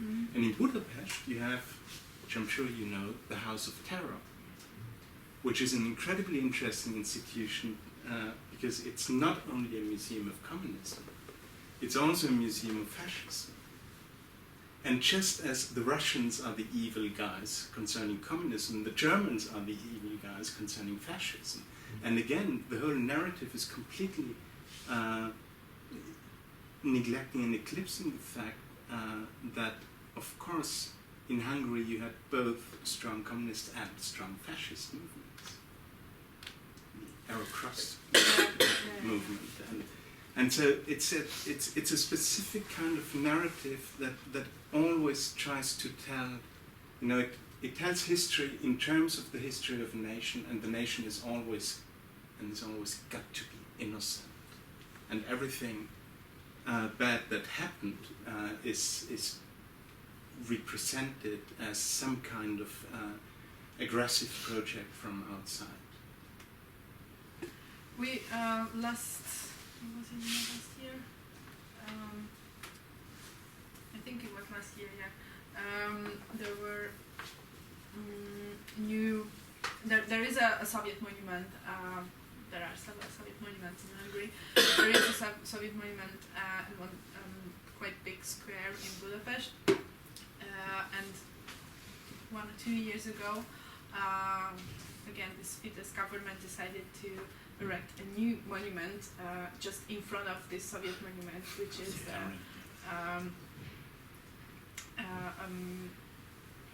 allegedly a monument of the victims of the German occupation, and it fit really good in the rhetorics of this government. That, okay, we are somehow the victims of both occupations, and we needed another monument, and it was crazy. And first they announced that they are going to erect this monument, and for months nobody knew actually who is going to be the artist and how the monument will look like, and it was all really secretive, and since then there is a project basically next to this monument that still since then it's been there, and it's been discussed in various forms, but there is a project, there is a group of artists that are go there weekly, meet there weekly, and it's called the Living Memorial. Living Memorial, and they just meet there, and basically they started to discuss the question of memory and question of remembering and all sorts of things. But at this moment they are also part of now the biennial, and it became some sort of group that earlier could only gather around in someone's apartment, and now it's in a public sphere, which is a really interesting shift. I think that we are now addressing all these problems on a public sphere, and everybody can join, and everybody is invited to join, and they have this Facebook page, and it's really interesting because sometimes it just there is some philosophy student who decide to discuss a text with this group, and they just meet there, and they send around the text before, and it's happening these days, which is. I suppose I just wanted to insert the sort of question of belonging and dispossession, really, in terms of, because it took in, when you said about the problem of transition, and then we were talking about sort of nations, or it's like there's the notion of the nation state. So really, I've been sort of immersing myself in Steinberg's, and it's like reading the tale of from equivalence to non-equivalence in the sciences, and yet she's like kind of referring to Bruno Latour with his notion of the factish. And so you could say it's like the constructs of matter as factishes. Well, it's sort of like in a parallel you talk about the constructs of place, a place-ish or something. But what she's sort of arguing is a sort of for constructivist invention. But then the notion of event, in part, is there. It's like it's sort of like a history. It's like there's the invention seems to relate to this kind of like it's the new factish, as opposed to a different notion of event, which I think is more radical, which I think is, if you're problematizing this sort of transition, there's a sort of, well, I think there's a problem if you don't kind of problematize at the level of this, well, can one really belong or not, or just the dispossession that's there, rather than sort of, we're familiar with the sort of the professional representation, but but on the other hand, it's sort of like it's still kind of like people still like their constructivist kind of inventions of identities, and they still want to belong to them, and so there's this whole sort of difficulty there.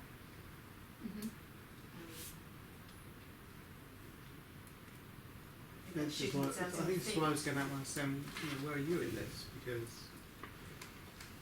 I suppose just to take with the Stegner's thing, it's relates it to the question of sort of the quantum aspect of in terms of bringing it back to the method of like whether you can, how you observe or how the observation makes you. So it's like it's by the misunderstanding rather than understanding. If there's nothing to understand, it's a sort of almost like a process of misunderstanding. Is the process of the observation or detection, which allows you to inhabit this moment of difference, which then is the risk of this questioning that we do that allows that constructivist kind of like event in one way, but it allows something else. I suppose I don't think I think it's something problematical about the Stegner's thing, but I just thought there was a sort of it was interesting to sort of relate this because you are sort of dealing with constructs in a way. It's that she's sort of dealing with matter and but the issue of like going from sort of equivalence to non-equivalence relates to sort of notions of identity and identity constructs. So that's an important aspect. Will the videos and things you're going to show us relevant to what we've been talking about? Well, obviously they were relevant, but are they still relevant?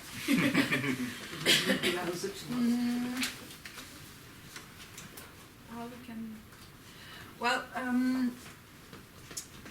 one of the videos that I sent you, this funny short videos about what is to be what is Hungarian, what is Hungarikum, as you say, it's just a contribution to this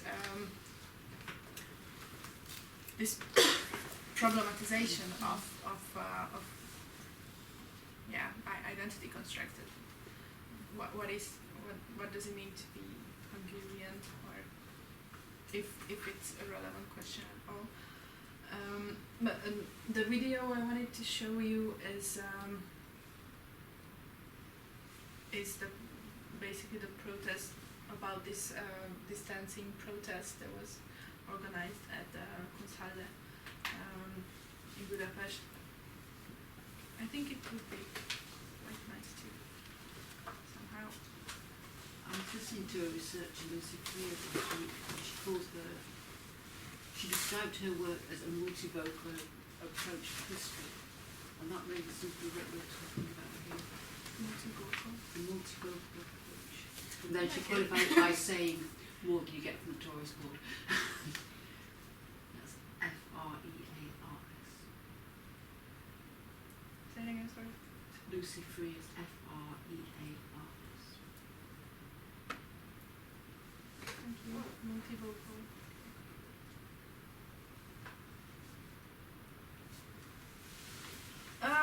can just. It's not that important to watch this video now. We can finish it with that maybe.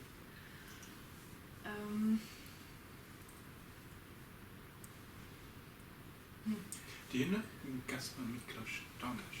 Yeah. Okay. Yeah. He's I don't. Who's he? he's a Hungarian philosopher, Marxist philosopher, but also providing an analysis. That's why I was asking you. He'll be at the former West meeting in I think so, Budapest, yeah. as far as I And know. he is participating. Um, and he is reading. Sure, it's a long time ago that I read some of his texts, but he is a quite interesting reading of those changes, but also the kind of narrativization of those developments by actually and the binary between capitalism and communism as saying, well, actually we've always, as leftists, Marxists, communists, we've always fought against these regimes because they were in fact not exactly communist regimes but state capitalist regimes. They were another version of capitalism as a dominant force, which is what becomes even more interesting when you look at the career of the term globalization, which basically started exactly in the 1990s. So after the end of the Cold War world order. I didn't get the surname actually. Tomasz, Oh, right. Gaspar Miklos Tomasz, and Tomasz is T-A-M-A-S. I hope I pronounced it Yes. correctly. I don't. Yeah, it's Tomasz. Okay. So I'm still concerned that, maybe because they're artists here, and I did think I did read in your report with Johnny. Did she ask you about thinking about being an artist? I'm still concerned, where you disappear in this. And I think this is what Lauren was getting at. You as an agency, and the idea of subject, and you're worried about identity and national races, these primitive forces of nationalism that surface, and racism and all these kind of things, these passions and stuff that come around again and again, and called chaos and destruction and stuff. But again, we seem to lose you, Barbara, in this as an agency of chance and moving with those opportunities and taking those forward. And just that question, that Johnny said, have you considered yourself as an artist as such? How do you respond to these questions? And this is a question of particularly universal, not a question of how do we structure history again, which is a different sort of lectures here. So how do you feel, your position? Well, I feel until I'm participating in the formation of this discourse that are happening at the moment. It's been happening a couple of years, and this is, of course, I joined it a couple of years ago, but until I'm participating in some form, that I don't feel that I'm disappearing. Maybe I am, or I hope I won't. And this is partially the reason that even though, for example, now I'm here in Birmingham, but I'm going back to Budapest for this biennial, for example, because I feel that it's important to be there in present. And is it very different when you go from here then back to there? You sit here and well, talk. since I arrived, You talk here with this kind of things with us here. I mean, what happens when you're similar, different? Or is it very different? this is going to be the first time I'm going back home since I arrived in January. So. And you mentioned that But you've never done philosophy before you suddenly, oh my God, this whole world opens up here when you come here. So what's the difference? What's the difference? That's a good question. I'm not sure if I'm able to answer it now. Maybe I need to see how things are going back in Budapest or back in Vienna. definitely have conversations with my colleagues from Budapest who are still doing art history PhD, and at the beginning we were, we had some sort of understanding of each other's research, and of course as a PhD develops, always gets more complicated to actually understand I each think you're other's going to miss research. us, so you're going to be flying back every Wednesday to attend the seminar from now until ever. But yeah, I think it's it's going to be really Maybe you could take this model back with you and start your own seminar. hopefully in the future. Yeah, why not? If I ever got to teach. It would be good if we then could communicate. Yeah, we could come and these visit you and sessions have seminars and sort of Skype or Well, we'll just yeah. Okay. always works so well. Are you the advanced guy? I'll bring our tanks.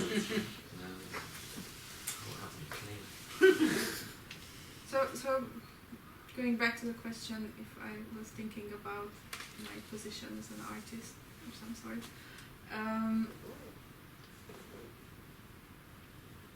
I think that there is maybe this is the problem. This is the reason I have problem with being a rigid art historian, because it's not enough in some way. But I'm not sure if I found my Is it rigid being an art historian? well. Because Eric talks about it here, but she moves from that to something else. You know, that being an artist isn't rigid, but it grounds you in certain things at certain times. So. Yeah. That's kind of a phase, and then grow out of. Sorry? That you will grow out of. Well, I guess it's sort of like, it makes me think of like the theme in Stoners where she's talking about she has this key words of obligations and requirements. So these different scientists along the way, how they were sort of like making sort of something was happening, but then they would would they make the claim that this was showing this or that? So like what reality were they sort of obligated to in the claims they then made? So, and then another one would come along and he wouldn't be obligated in that way, and he could make a different move.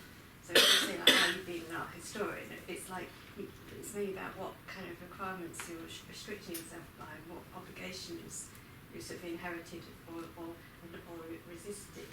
That's more key than sort of whether you're being this art historian is just that's just like a construct. Maybe the requirements and obligations are what more important. In a way, it's very much about discursive gesture or order, really. And this is a problem that is not only about art history. Perhaps it's not. Perhaps we want to reject and say actually there's something about art which is this non-discursive aspect.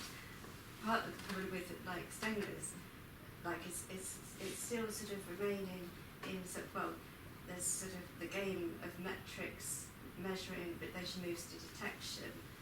Whereas I would claim that art, what's powerful about it is it deploys non-metrics. Well, I was speaking about art, right?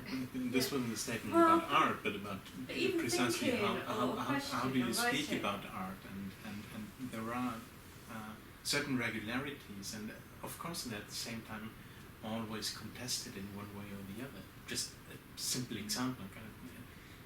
Last autumn, I was teaching that MA core module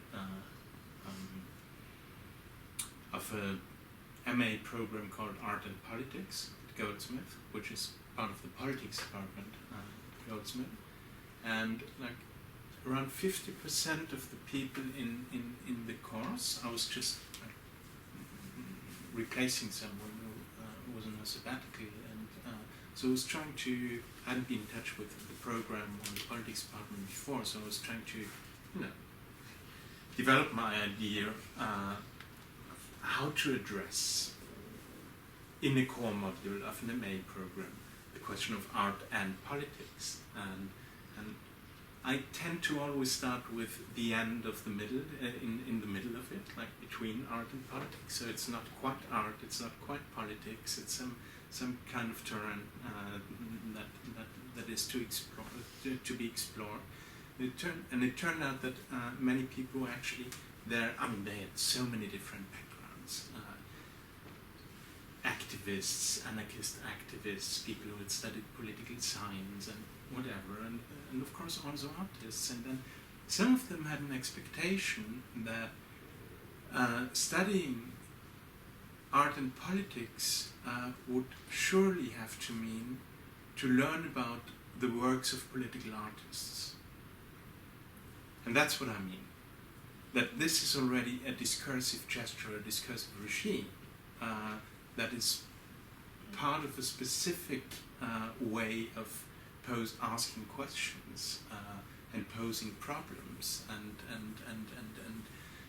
addressing whatever kind of question you want to address, because it's always whatever you do. First of all, you have to talk about the work of artists.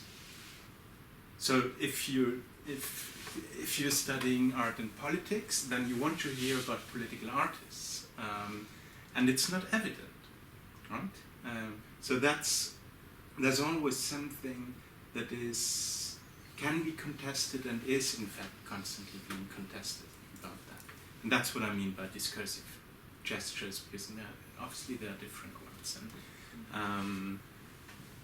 and again, I would think that, and especially like when you look at texts like the one of Peter Osborne's, but one could also think of other theoretical resources and sources like Félix Guattari's chapter on the new aesthetic paradigm from Cosmosis, for instance, like the specific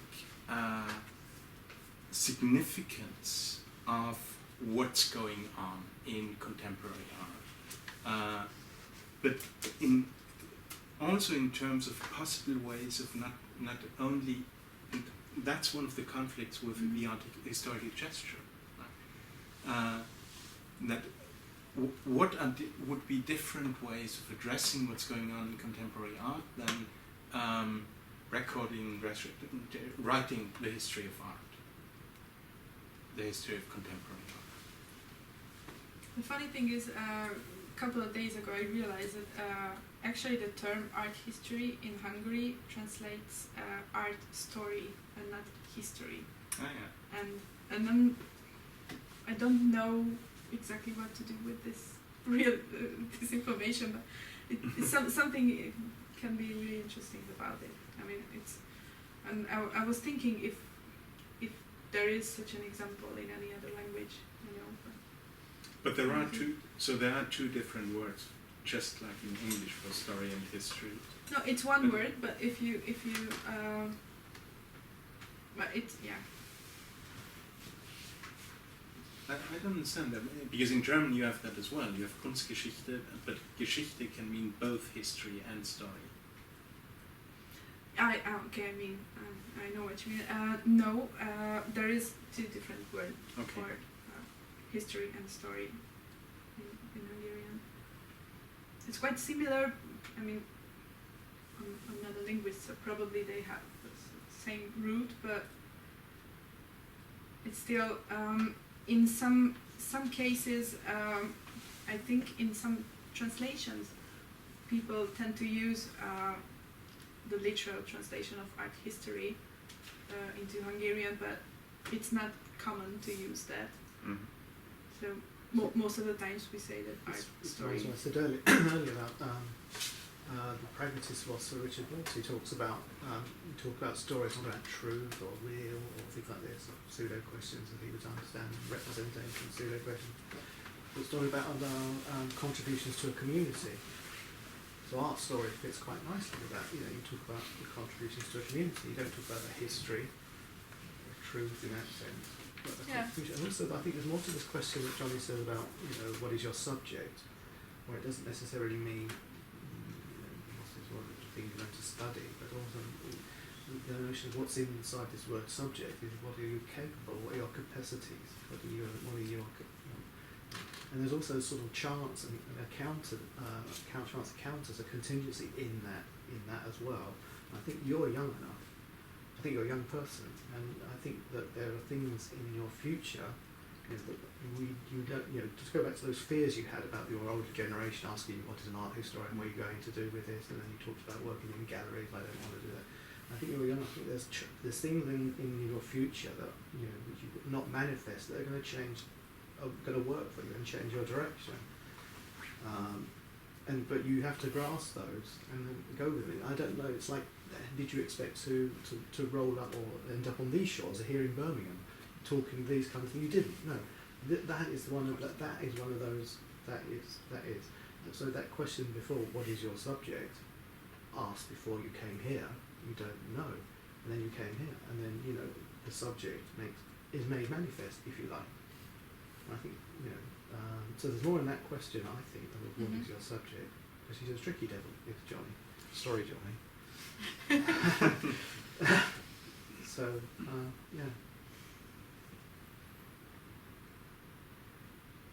Yeah, I think, you know, it's something that I'm going to keep thinking of.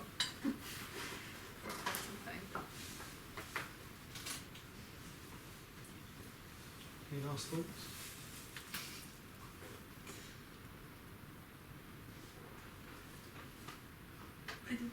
I'm tired today. It's a good excuse. Let me just go back once more to what you were mentioning, and I think it's also part of the tutorial report. About the vocabulary that you're looking for. Mm-hmm. What did you find some pieces of that vocabulary already, or what kind of vocabulary would you think that, or would you hope that you could find in order to work on this? Well, since I arrived here and I've been reading philosophy, I feel that I'm getting closer to my subject, something maybe. I mean, it's also interesting to look at it from the perspective of my studies in Vienna. It was quite a solitude thing to do because we only met. I mean, the whole PhD group, we only met a couple, 2 times per semester. Sometimes at the beginning of the semester, and sometimes at at the end of the semester. And in the meantime, of course, if it was in the need that you could meet your supervisor, but normally it wasn't a requirement to meet supervisors that often. And if you are doing other things besides your PhD, and I was, you know, learning German, for example, in the meantime, so it made me, I'm not sure if lazy is the right word for that, but if you're not focused enough on the things that you are actually supposed to do, and this is this is the reason that I decided to stay here for a little bit longer, because originally I was just about to stay until June, but now I'm staying until end of September, because I feel that it's been a really intense period, but it again, I think, helps me to to focus more and to find this vocabulary, for example, and also find maybe the right track. So I've only been here for, I don't know, 3 months, so still have some time. Oh, by the way, I want to mention two texts that might, if you don't know them already, that might be specifically useful for you. One is, as you're already having the plan to read Nancy and being singular plural, I would think that the first text from another book of Narcisse, which is called The Creation of the World or Globalization, could be interesting. Because you're grappling with the question of globalization, and because Narcisse, as a couple of other French thinkers, actually playing on the difference between two words that there are in French for globalization, mondialisation et globalisation, and globalisation. And he's trying, it's one of the main attempts to actually sort of conceptualize this as a difference, a conceptual difference. Peter Osborne mentions it. Yeah, he mentions it. Yeah. Right. I think the English translation for mondialisation, which is actually in French the common word for globalization, but the English translation is word forming. But it's really it's hardly translatable what he actually does, but it could be an interesting text for you.